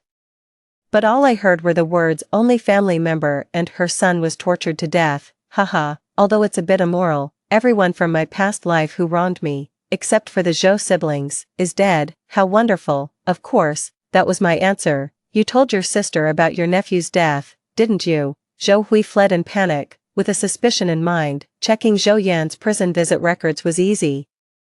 Zhou Hui was officially arrested by the police a few days later on charges of instigating murder. My parents were furious about how the Zhou family treated me, so they sent someone to investigate Zhou Hui in his hometown. Suspicions arose about the deaths of Zhou Hui's parents, and evidence was submitted to the police. Police from both locations collaborated in the investigation and conducted a surprise interrogation of Zhou Hui. It was discovered that Zhou Hui had taken out high-value insurance policies on his parents before their deaths. Zhou Hui has survived these years by relying on insurance. With no money left, he turned his attention to his imprisoned sister and me, who was still unmarried. This was a case of murder and insurance fraud, a heinous crime. He was sentenced to life imprisonment and will spend the rest of his life atoning for his sins. After the Zhou family incident, my mother first explicitly made a demand of me. Wan, your dad and I are getting old too. We can't help but worry about you being alone in the future. I agreed to my parents' matchmaking request, and each candidate was carefully selected by them. They just wanted me to meet new friends, not with any specific purpose in mind. I made a lot of friends, but didn't find them a good son-in-law. Instead, I became much more outgoing. Several years later, I found a same-sex partner with similar interests and age, who also didn't have children, and we decided to live together. Seeing that we took good care of each other and there were no property disputes, my parents stopped pressuring me to make friends. In our later years, we made a will to donate our assets to the country after our deaths, and the community took good care of us. The care we received was even more thoughtful and thorough than the support my son provided in my previous life. And no one will ever criticize me for spending money on medical care again. I didn't have any injuries from taking care of children or doing housework. My occupational illnesses from earlier years gradually improved through physical therapy after retirement. In my later years, both physically and mentally, I lived a comfortable life without much suffering. The end. That's it for the first story. Don't go away. The next one is even more exciting. While I was worrying about this month's food expenses, I saw Guchen give the malted milk powder I bought for our daughter to his white moonlight. My husband, who usually looked down on me with disdain, was gazing at another woman with tender, affectionate eyes, thinking of my daughter at home, her little face pale from hunger. I rushed over in a frenzy to confront him. He pointed at my nose and yelled, "Don't make a scene like some shrew in public. It's just a can of malted milk, isn't it? Manning, what's wrong with having some to build up your strength when you're so frail?" Turning to the white moonlight, he looked apologetic again. "She's just a country girl, don't take it to heart, let me see you home." Later, this country girl went to the big city to make her fortune and became the first millionaire in the county, while he and the white moonlight both came to seek refuge with me, watching Guching ride away on his bicycle, escorting Luo Manning. I struggled to ignore the sympathetic glances around me and forced myself to stand up and walk home. As soon as I opened the door, I saw my daughter eagerly waiting in the house. "Mommy, where's my malt extract?" Seeing me return empty-handed, she opened her mouth and burst into tears with a loud wah. Seeing my daughter's disappointed face, I ran over, my heart aching. I crouched down and hugged her, tears streaming uncontrollably. How could I let her know, this little one, that her father, whom she always admired, had given her malt extract to another woman? Gu Cheng's monthly income as a teacher was not much, and for the past 2 months, he hadn't even given me any money for household expenses. All day at home, I barely see him except when he sleeps at night. My daughter always pulls my hand and asks, "Where is Daddy? Hasn't he come back yet? Mom, I miss Daddy so much. Hasn't he come back yet? Mom, I miss Daddy so much." Today is my daughter's birthday. I asked someone to buy a can of malted milk for me early on. Since the canteen was busy today, I asked Guching to bring it back for me. Who would have thought I'd see that scene after work? He should never, ever touch the children's things. My daughter seemed to sense something was wrong and wriggled out of my embrace. "Mommy, don't cry." She wiped my tears with her little hands, and I forced a smile through my choked sobs, looking at her. "Tian Tian, today is your birthday. Mommy will make you a bowl of longevity noodles. Would you like that? Eating them will bless our Tian Tian with good health." The little one nodded and obediently climbed back onto the bed to sit. I wiped my face and borrowed 2 eggs from Aunt Wang next door to make noodles for my daughter. After getting my daughter to sleep, I sat at the table eating the already cold noodles. The clock on the wall struck 10, and Guching returned. Seeing me mechanically chewing a low, icy sarcasm echoed in my ear. "That's your best quality. No matter what happens outside, you never starve yourself." A whiff of women's face cream wafted into my nose. With great effort, I suppressed the ache in my heart and couldn't help but retort, "Do you think I'd sit here and eat just to please a guy like you?" To the point of despair, Guching was taken aback, seemingly not expecting the usually obedient me to argue back. He turned his back to me, scolding me sternly just like he would with his students. "Eat, eat, eat, that's all you ever think about. Look at you. You don't even act like a woman, you never bother to tidy yourself up, you eat like a pig, and all you do is hang out with the neighbors. Aunt Wang gossiping about others. How vulgar, ignorant, got nothing better to do." Manning just got back to Anqing recently, we grew up together. Looking out for her a bit more is only natural, isn't it? Just because I gave a can of malted milk, you're acting all sour-faced. Is this the kind of awareness you have as a family member of a people's teacher? Is this your level of awareness? Hearing him say that, I couldn't help but laugh in my heart. It's such a pity for him, Guching, to have married me. Any disagreement and it's because I lack awareness. As a rural woman who only knows how to put effort into making some delicious dishes, I truly don't deserve such a high and mighty man. Turning to look at my daughter's sleeping face, her brows furrowed, I suddenly felt drained of strength. I stopped speaking and began to clear the dishes from the table on my own. Seeing that I didn't respond, he softened his expression. "In the future, don't speak without thinking, acting like a jealous shrew. If it weren't for your parents, I wouldn't have." I felt a deep chill and looked up at him, my hands trembling with anger. "What wouldn't you have done? Not married me, right, back then?" When Cheng's father suddenly fell ill, he was taking an exam in the county, and Cheng's mother came to my house in tears, begging for help. It was me and my dad who carried Cheng's father to the hospital. Such cold weather, knee-deep snow, and a full 20 miles to go. My dad and I walked to the hospital step by step, leaving one footprint after another. Although the elderly man passed away half a year later, my dad developed a condition where his knees and below would ache severely on rainy days.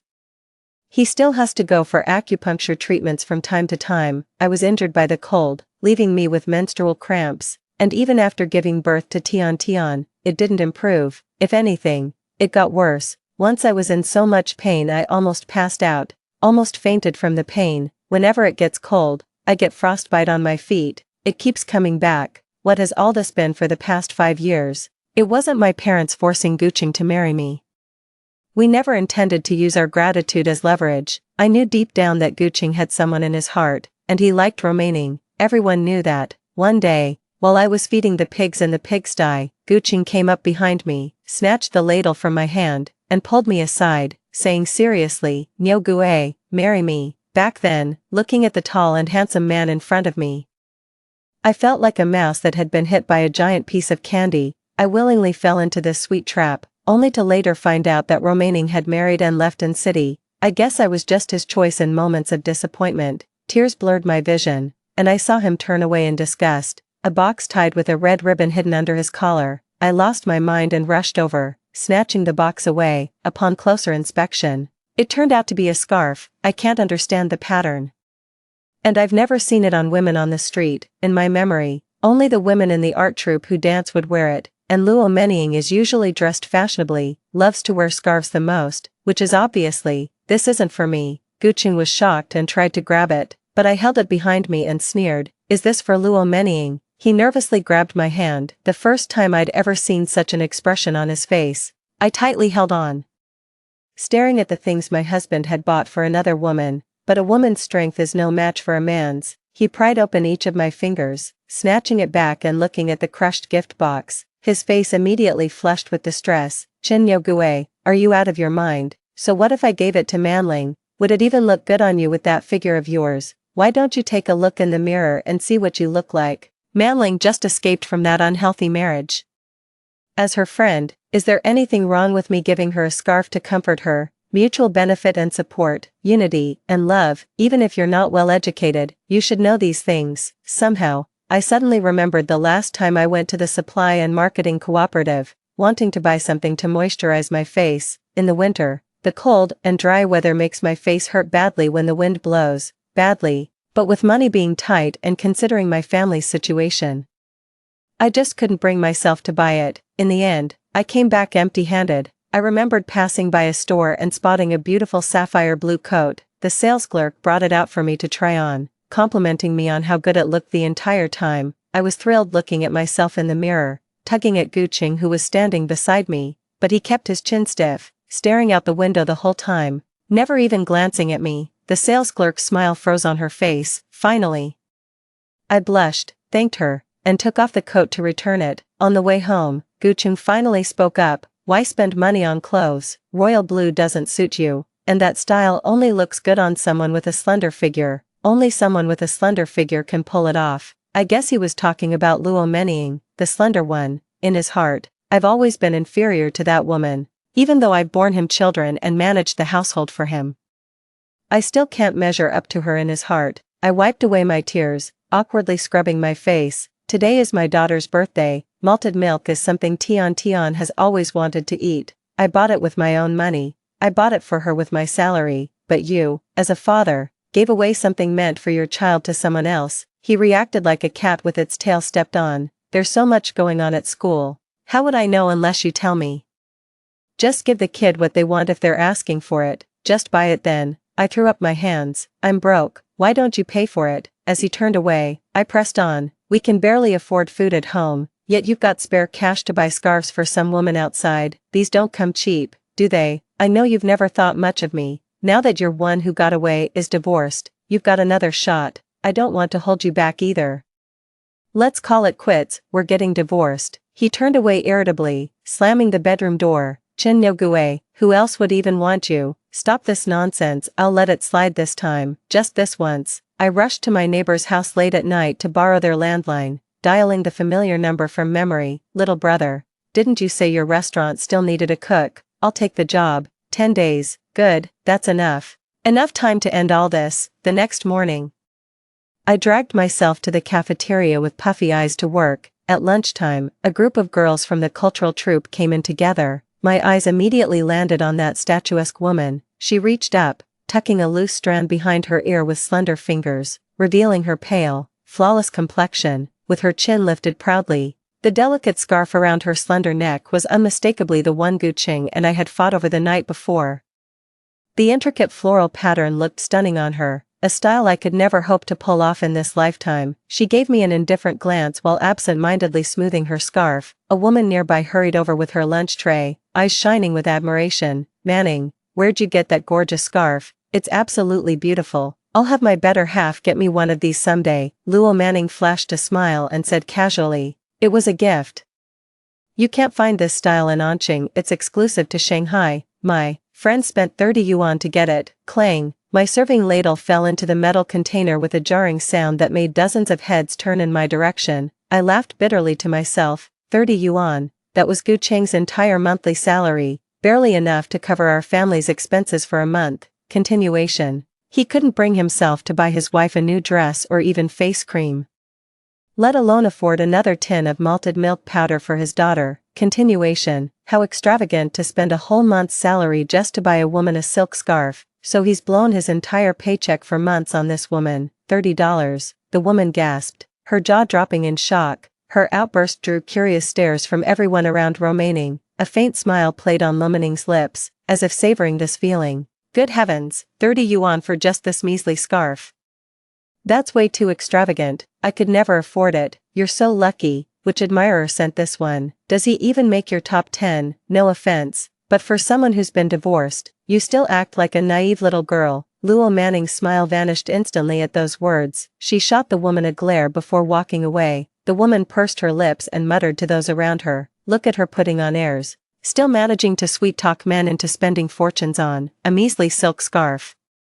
Ugh, talk about putting lipstick on a corpse, so desperate to look pretty." After getting my meal, I sat on a small stool in the back kitchen washing dishes when Aunt Wang hurried in and closed the door behind her. Seeing her troubled expression and hesitation, I couldn't help asking, "What's wrong, Aunt Wang? Just say what's on your mind." "No Gui, I don't know if my eyes deceived me, but when I went grocery shopping, I saw Guqin giving something to some woman, canned fruit, and I kept working with my hands. And what? He was even feeding that woman." Watching Aunt Wang blush while wringing her hands, I inexplicably sighed. "No Gui, I really shouldn't be saying this. I'm afraid it might cause tension between you two." Tension? What tension could possibly remain between us at this point? But we're so close. I can't bear to see you kept in the dark like this. My heart aches for little Tian Tian too. Seeing how frugally you two have to live just breaks my heart. That man's always splurging outside. Canned fruit is such a luxury these days. I wiped my wet hands on the apron, the cracked skin stinging faintly. "Thank you, Auntie, I understand now." Truth be told, every marriage has its bumps, but life goes on, especially when you two still have a daughter. We women don't have much choice. Why don't you cook him a nice dinner tonight and talk things over with Guqing? He's still young, probably just dazzled by some floozy out there. Men, they're all like that. I shook my head. "Aunt Wang, I know you mean well, but there's no need to persuade me. I've made up my mind." After work, I hurried home. The moment I stepped in, I saw Guqing, who'd never set foot in a kitchen, chasing a chicken around the yard, feathers sticking to his hair, his handsome face looking utterly disheveled. Spotting me, he beamed with joy. "No Gui, you're finally back. Look, I got us a chicken. Never thought catching it would be this hard. I boiled some water. Could you stew the chicken? I'm going to take a shower first." My daughter clapped her little hands excitedly. "Mommy, we're having meat tonight." I gave a wry smile. Never thought Guqing would actually bring home a chicken. We hadn't seen meat in this house for ages. As I was chopping the pieces, Aunt Wang's words from this afternoon inexplicably came to mind. Life goes on no matter what, and it doesn't really matter who I'm with. I could just walk away, but the child, thinking of my daughter, sent sharp pangs through my heart, leaving me utterly torn. The rich aroma of chicken soup filled the room as I carried my daughter to the inner chamber to change her clothes. Thinking about making chicken soup rice for my child later, my hands moved faster unconsciously. Back in the kitchen with a bowl ready to serve the soup, lifting the lid gave me quite a shock. All that remained were 2 chicken wings and a pitifully small amount of soup barely covering the pot's bottom. How could a whole chicken just disappear? Panic set in as I thought someone must have stolen it, but the courtyard gate was securely locked. How was this possible? I glanced outside only to find the tightly shut door had somehow opened, and then noticed one of our ceramic bowls was missing. Everything clicked instantly. I grabbed my jacket and stormed out. In no time I'd reached Luo Manning's place, the aroma of chicken soup greeting me before I even stepped inside. "Aching, thank you, never thought you'd be the one standing by me now. Manning, what nonsense are you talking? We grew up together, it's only natural I'd look out for you. Her voice trembled slightly. But you're married now, you shouldn't stay here, it's not proper. If people found out, just go, please. You're in no state to be alone right now, let me stay a while. That house, I just can't bear, I want to go back. Through the window, I watched the two sitting at the table with a steaming pot of chicken soup, 2 side dishes, and an opened can of fruit, cocktail. Those side dishes clearly came from a state-run restaurant. Their presentation was quite elegant. The only time I've had something like this was at someone else's wedding. Not even during New Year's celebrations have my child and I enjoyed such a feast. It felt like having icy water poured over me. My earlier hopes and internal struggle now seemed utterly ridiculous. I actually thought he'd had a change of heart when he brought home chicken for me and our daughter. But the moment I finished stewing it, he took it straight to Luo Manning. Didn't even save a chicken drumstick for the child. What am I still holding on to with a man like this? Claims he can't afford malted milk for us, yet splurges on 2 dishes at the state-run restaurant. Are we really going to let him two-time indefinitely? Luo Manning's gaunt back slumped as she buried her face in her hands, her body trembling with quiet sobs. "Aching," she whispered, "I regret this so much. Did we really miss our chance? If only I had married you back then. You've been so good to me, I must have been blind not to see it before." She rested her head against Gu Cheng's shoulder, her body melting into him like liquid silk. "Why are you sneaking around outside without saying a word? Such country bumpkin manners can't be changed even if you try." Luo Manning came to her senses and smiled at me as if we were the closest of sisters. She opened the door and approached me. "Nyo, Sister Nyo, is that you? Come in and sit down. It's freezing outside." Without a trace of awkwardness, she reached for my hand, then immediately withdrew hers upon seeing my swollen fingers resembling tiny radishes. The shock and disgust in her eyes were unmistakable. I followed her inside, where the sudden warmth sent a jolt through me, making my fingers tingle with renewed pain. Luo Manning pulled up a chair across the table, and the two sat down as if they were the only people in the world, as if I were the outsider here. "Let's eat together." "Ah Cheng, really?" Luo Manning nudged Gu Cheng with her shoulder, her face flushed with girlish shyness. "How could you not bring Sister Nyo along? Sister Nyo, try this." Ah Cheng specially ordered these dishes from the state-run restaurant. They're quite tasty, though the chicken soup is way too salty for my liking. I'm not used to it. Gu Cheng, who'd been sitting quietly, couldn't help chuckling at her remark. He picked up a ladle to serve her some soup. "Drink some anyway. Even if you don't like it, look how thin you are. Your face is so pale. This chicken soup will do you good," I said with biting sarcasm, though I'm just a country bumpkin who hasn't seen as much of the world as you two. But in all my years, I've never met anyone as shameless and thick-skinned as this. The way you two are practically glued together right in front of me. Guess my timing's terrible. I should have brought gifts to congratulate you both on finally getting what you wanted. Gu Cheng slammed his chopsticks down angrily, splashing chicken soup across my face. "Chen Nyo Gue, what nonsense are you spouting? My relationship with Manning is completely innocent, absolutely pure. Sister Nyo, you can eat carelessly but don't speak recklessly. If you keep spreading such baseless rumors, I won't be able to show my face in this world anymore." Luo Manning sat nearby with reddened eyes, looking as if she might burst into tears any second, a far cry from the aloof demeanor she'd shown during the day, a cold and haughty demeanor. Gu Cheng pulled Luo Manning into a comforting embrace, gently patting her back. "Get your ass home right now, we'll talk about this later." Did I say anything wrong? A cheap entertainer and a hypocritical scholar, preaching morality while committing such filthy deeds. The matter? Shut your mouth.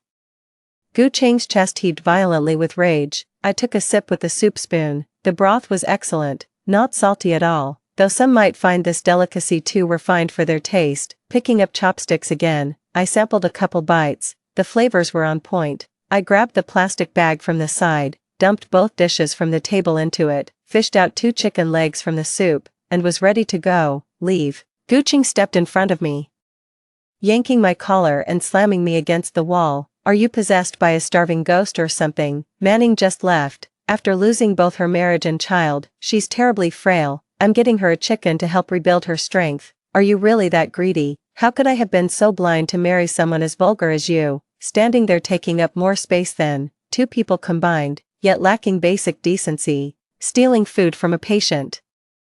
My hand throbbed unbearably from the violent impact. Old wounds seemed to reopen, blood streaming freely from the fresh gashes. Luo Manning stepped forward to mediate, aching. I'm fine, let Sister Nyo take the food, skipping one meal won't kill me. Gu Cheng's face twisted with rage. She could survive a month without food with all that fat, but you'd topple over in a breeze, literally. Whatever, let her eat, the food's ruined anyway. And looking at her killed my appetite.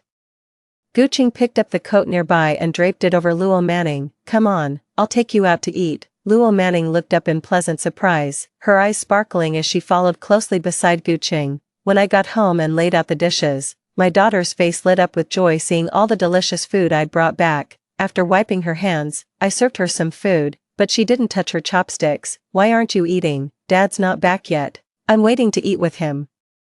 My nose stung as I fought back tears. Be a good girl, sweetie. Dad can't make it home for dinner today. Let's eat without him. Shouldn't we save some for Dad? My heart ached seeing my daughter desperately wanting to eat yet swallowing her saliva while waiting for her father. No need, he's already eaten out. Sweetie, hurry and eat this drumstick before it gets cold. That evening, I was carefully folding clothes and stuffing them into the bag.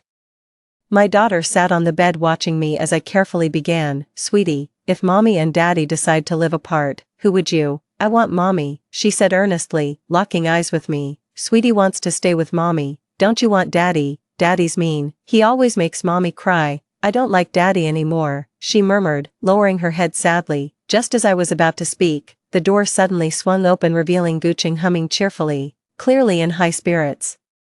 Noticing me packing clothes, he sneered, what's this, packing up to run back to Mommy? Figures, after pulling such a stunt, anyone with shame would want to disappear for a while. Watching his shameless act made me physically ill. What on earth had I ever seen in such a man? That face is the only decent thing about them, absolutely worthless otherwise. Without a word, I pulled some papers from the nearby desk and had him sign them, sitting in his chair. He took the papers and examined them carefully. What's this? Some school documents and benefit forms that require your signature. All the papers above are normal documents, only the bottom one is a divorce agreement. Gu Cheng flipped through them casually, looking at me with a smirk. You really should learn to read. An illiterate woman who can't even sign her own name needs my help, and you think you're capable of divorcing me? How would you even survive without me? He's always looked down on me like this, acting as if I'm illiterate in his eyes. But if he'd bothered to look closely, he'd have seen my signature at the bottom of that page. Gu Cheng scribbled his signature hastily before heading off to shower. Early next morning, I bid farewell to everyone at the canteen and stopped by the co-op on my way back to grab some snacks. As I passed by Manning Luo's house, I heard the sound of a man yelling and a woman crying inside. Curious, I walked in and peered through the window, only to see Manning Luo with disheveled hair lying on the ground, her pale face streaked with tears. A man who looked to be in his late 30s viciously kicked her, shouting, "Divorce me, and you ran to this godforsaken place. Did you really think I wouldn't find you? You wouldn't find me. You really are quite the social butterfly, always having some young guy to support you wherever you go. How despicable." Romaining. Don't even mention losing a child for me. I don't even know if the baby in your belly is mine. I only noticed Gu Cheng now. He was standing in the corner, almost invisible if you didn't look closely. He, who always valued Romaining more than anything, was actually hiding in the corner at this moment, not going to protect the one he cherished so much. Woman, I watched the scene, feeling an indescribable mix of emotions. Gu Cheng, aching, take me away quickly, he's a madman, he's insane.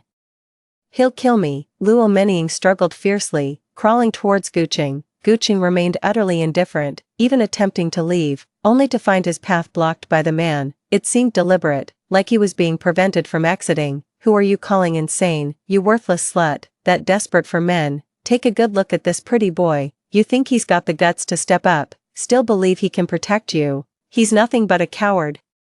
The man dragged her backward by the ankles. My sharp eyes instantly caught the pool of blood spreading beneath Romaining. It's likely that the miscarriage hasn't fully healed yet, and now it's been exacerbated by the violent kicks. If this continues, someone is bound to get killed. I hesitate, as it was Romaining who caused all that has happened to me. But without her, could Gu Cheng really settle down and live a good life with me? No way. Someone as selfish as him has always only loved himself. I made up my mind and kicked the door open with a single forceful kick. The old, dilapidated wooden door instantly collapsed, landing on the man's back. He winced and glared at me. Who are you? I advise you not to meddle in other people's business. Gucheng looked at me in disbelief, while Luo Meniying watched me approach with a complex expression. I shouted at Gucheng, "Why aren't you taking her to the hospital? Do you want to watch her die in front of you?" Gucheng seemed to snap out of a daze and rushed out, carrying Luo Meniying. "You idiot, I've never seen anyone as stupid as you. You're even worse than Roman Ning, actually wanting to save your husband's mistress. Truly a sight to behold." I stepped on his fingers as I walked away. "I've already called the police." Gucheng didn't come back all night. He must have a lot to deal with right now. Early in the morning, I packed up all the valuables I could carry from home, held the child, and left. Who knew that as soon as I arrived at the station, I saw a tall figure waving at me. I walked up, and upon recognizing the person, I exclaimed in surprise, "Zhou Yang, why are you here? Didn't we agree that I would come to Beijing to find you?" The man in front of me shyly scratched his head and grinned. "Sis, I just didn't want you to have trouble traveling with Tian Tian. Anyway, dinner, the shop's being watched, so I figured I'd swing by to give you a ride." I chuckled helplessly, feeling warmth and gratitude well up inside me. Without him here, managing both the kids and all these belongings alone would have been downright difficult. Watching him carry my luggage toward the station entrance, I followed close behind as we entered together. He took care of all the eating and drinking on the way, and the dry rations I brought didn't come in handy at all. It took us 2 full days and nights to get there. As we stepped out of the station, we looked at the houses, streets, and the fashionable outfits of the people on the road. It felt like we had entered another world. I looked down at my own clothes and sure enough, I looked like a country bumpkin. Tian Tian excitedly looked around in all directions, exclaiming, "This place is so beautiful, Mom, I love it here so much." I smiled at her words, determined in my heart, since my child loves it here, I must make this place my home.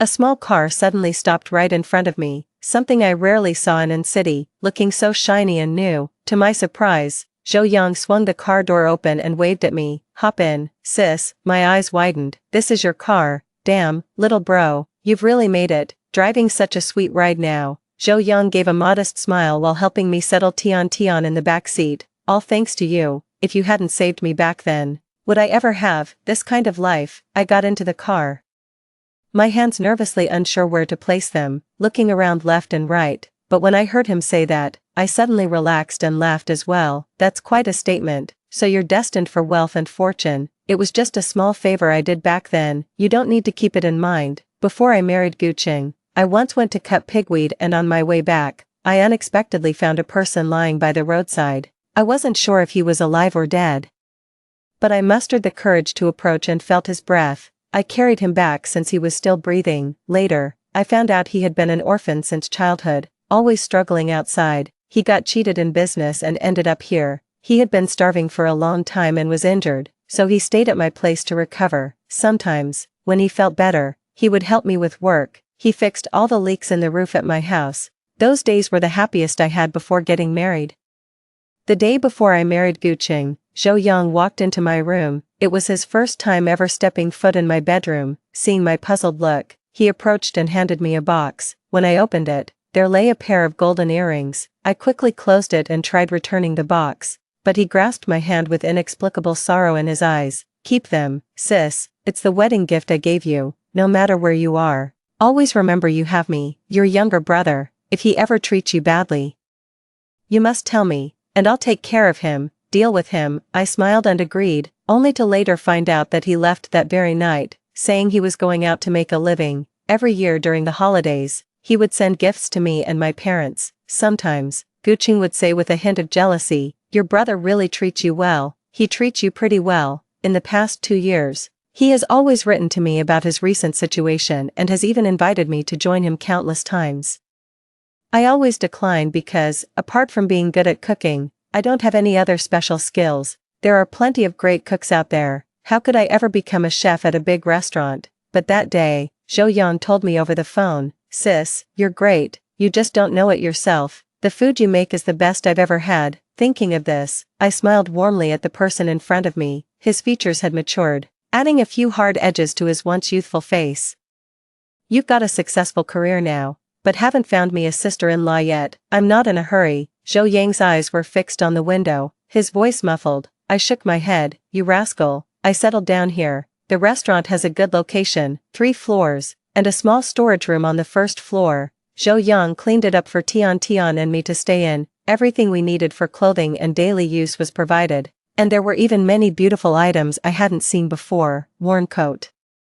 I'm so grateful I'm at a loss for words. He set down my luggage, patted my shoulder, and said, "Sis, just settle in here. You're going to have a great life." What surprised me was that the people here have similar tastes to those back home. In the past, when I cooked in the cafeteria, everyone praised my cooking skills. I never expected that I would end up cooking in the kitchen of a large restaurant. During that time, my mom called me countless times, asking if there was really no chance.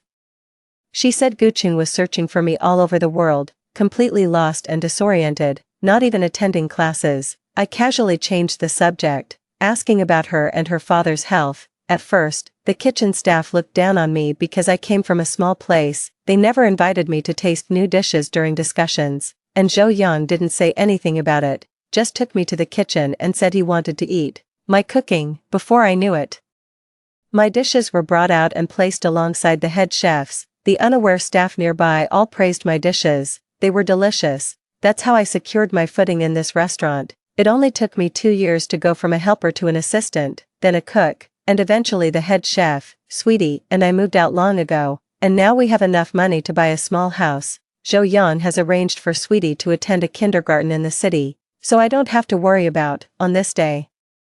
I was sitting at the table, contemplating whether to find time to go back, but I was concerned about the shop being too busy. I mentioned it to Zhou Yang, but he hasn't responded to me yet, so lost in thought that I didn't notice someone sitting next to me.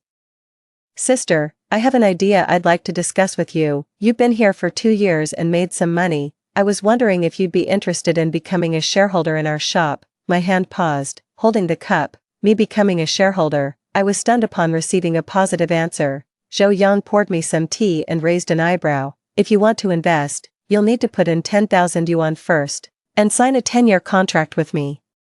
I felt like a huge pie had fallen from the sky onto my head, completely missing the cunning glint in his eyes, and could only nod, and just like that, I became both the head chef and a shareholder of this happy restaurant. Even now, it feels like a dream. 2 days later, I took Tian Tian home by train, and Zhou Yang tagged along happily. He mentioned that he hadn't been back in many years, which was fine. As soon as we got off the train, I took Tian Tian and Zhou Yang to a state-run restaurant to pack some dishes. Before we even got home, Tian Tian insisted on going to the convenience store to buy some snacks, so I had no choice but to take her there. "Dad," I paused mid-payment and turned around. Who else could it be but Guqing standing not far away? He no longer exuded the confidence he once had, and his previously neat hair was now messy. His unshaven beard was also growing wild. He looks like he's aged over a decade.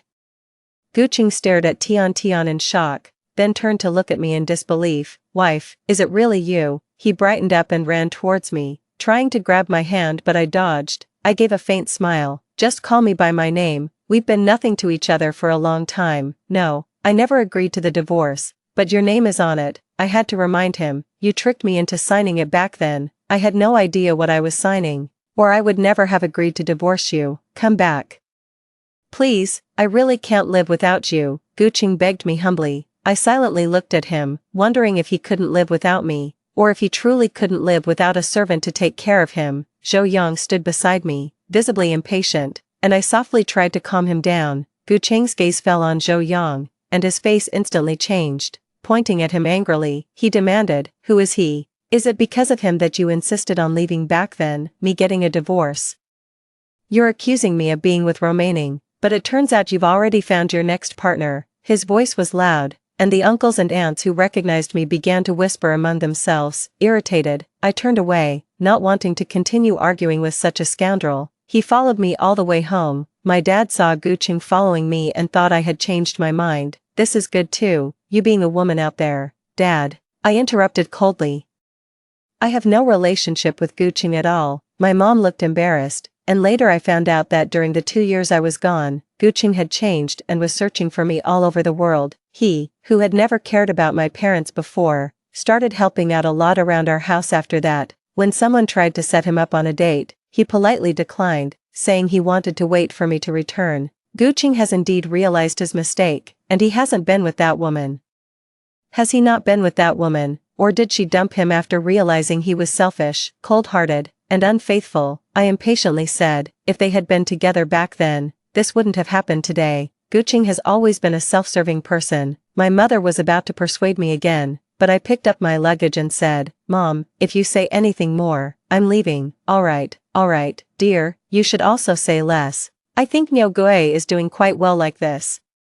Zhou Yang sat next to me, his face dark, and I had no idea what was wrong. He wouldn't even eat. My mom served him a bowl of soup. Yang, at your age, it's time to settle down. Tell me, what kind of girl do you like? Let me know, and I'll help you find someone. Introduce. Zhou Yang took the soup, his expression softening. Mom, there's someone in my heart, but she hasn't accepted me yet. My mom's face lit up with joy. This is great. Take your time.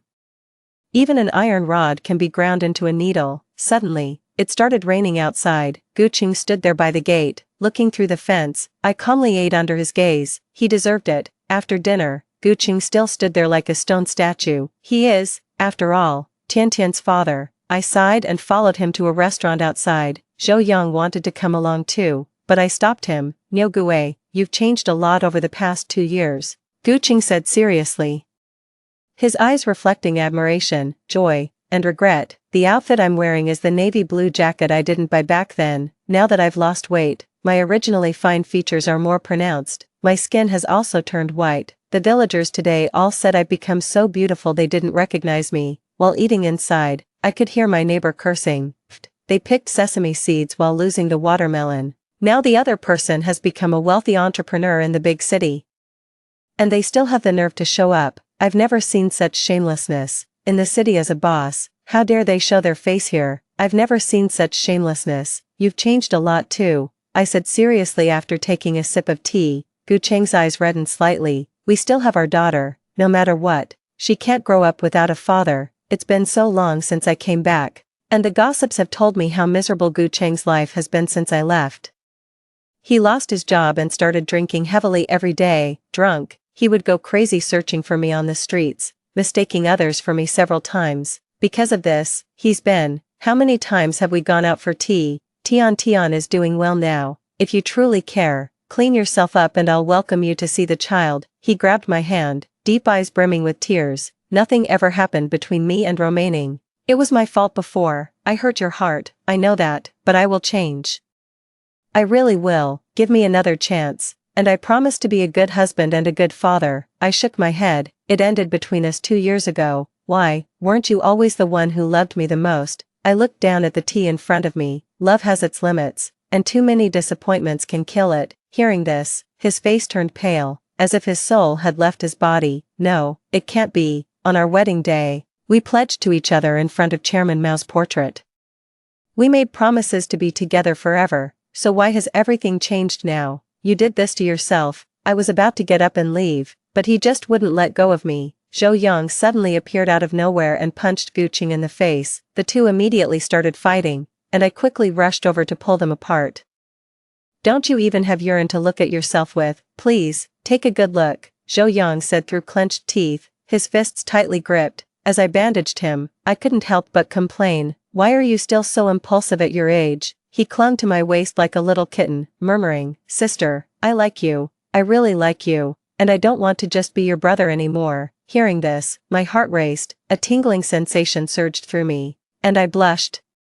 Hurriedly pushing him away and running out of the room. The next morning, I took Tian out to buy things, but suddenly a car rushed out and hit someone. I was so scared that I quickly covered Tian's eyes so she wouldn't see. As I was debating whether to help take the person to the hospital, I saw them wobble to their feet, their lips curving into a smile as they saw me, cradling their injured hand. Hand me the cake, untouched. Niu Gui. Didn't you always want to eat the cake from this place on your birthday? I'm sorry, I never truly considered your feelings before. That was wrong of me. Now that I bought you a cake, would you still like to eat it? Guqing looked at me cautiously, completely disregarding the injuries on his body. I wiped the tears from the corner of my eye and looked at Zhou Yang, who was standing to the side. Thank you, but I already have a cake. Guqing followed the direction of my gaze. His eyes darkening, he gave a bitter smile and limped away. Later, the restaurant's business became increasingly prosperous, and Happy Restaurant opened several branches. I stopped being a chef and passed on my secrets. I started living a life where I would wake up and count money every day. One day, as I was checking the accounts in the store, an unexpected person suddenly appeared. Romaining awkwardly rubbed his hands and looked at me. Sister Gue. I heard from people in city that you've become a big boss. I was wondering if there's any, you can introduce me to some work. I just want to make a living. I poured her a cup of tea, and only then did I learn that after I left, she didn't stay with Guching because she realized these men are utterly unreliable. Although she was rushed to the hospital in time that day, the damage was severe, and she had to undergo a hysterectomy. Her abusive ex-husband ended up in jail. This incident caused quite a stir in city. She was dismissed from the cultural troupe and injured her ankle, rendering her unable to dance anymore. Now she just does odd jobs to get by. I looked at the woman in front of me with graying hair, who was no longer the beautiful and proud woman I had first met. In the end, I gave her an address. I told her to work as a clerk at a shop owned by an old friend. It's an easy job. All she has to do is handle the accounting. You're still so kind and soft-hearted. Zhou Yang draped a coat over me and pulled me up to get ready to pick up Tian Tian. I smiled gently, looking at the man who was now my husband. Because I have you. That's the end of today's story. If you enjoyed this video, please give it a like and subscribe. If you have any suggestions, feel free to leave a comment below. See you in the next video.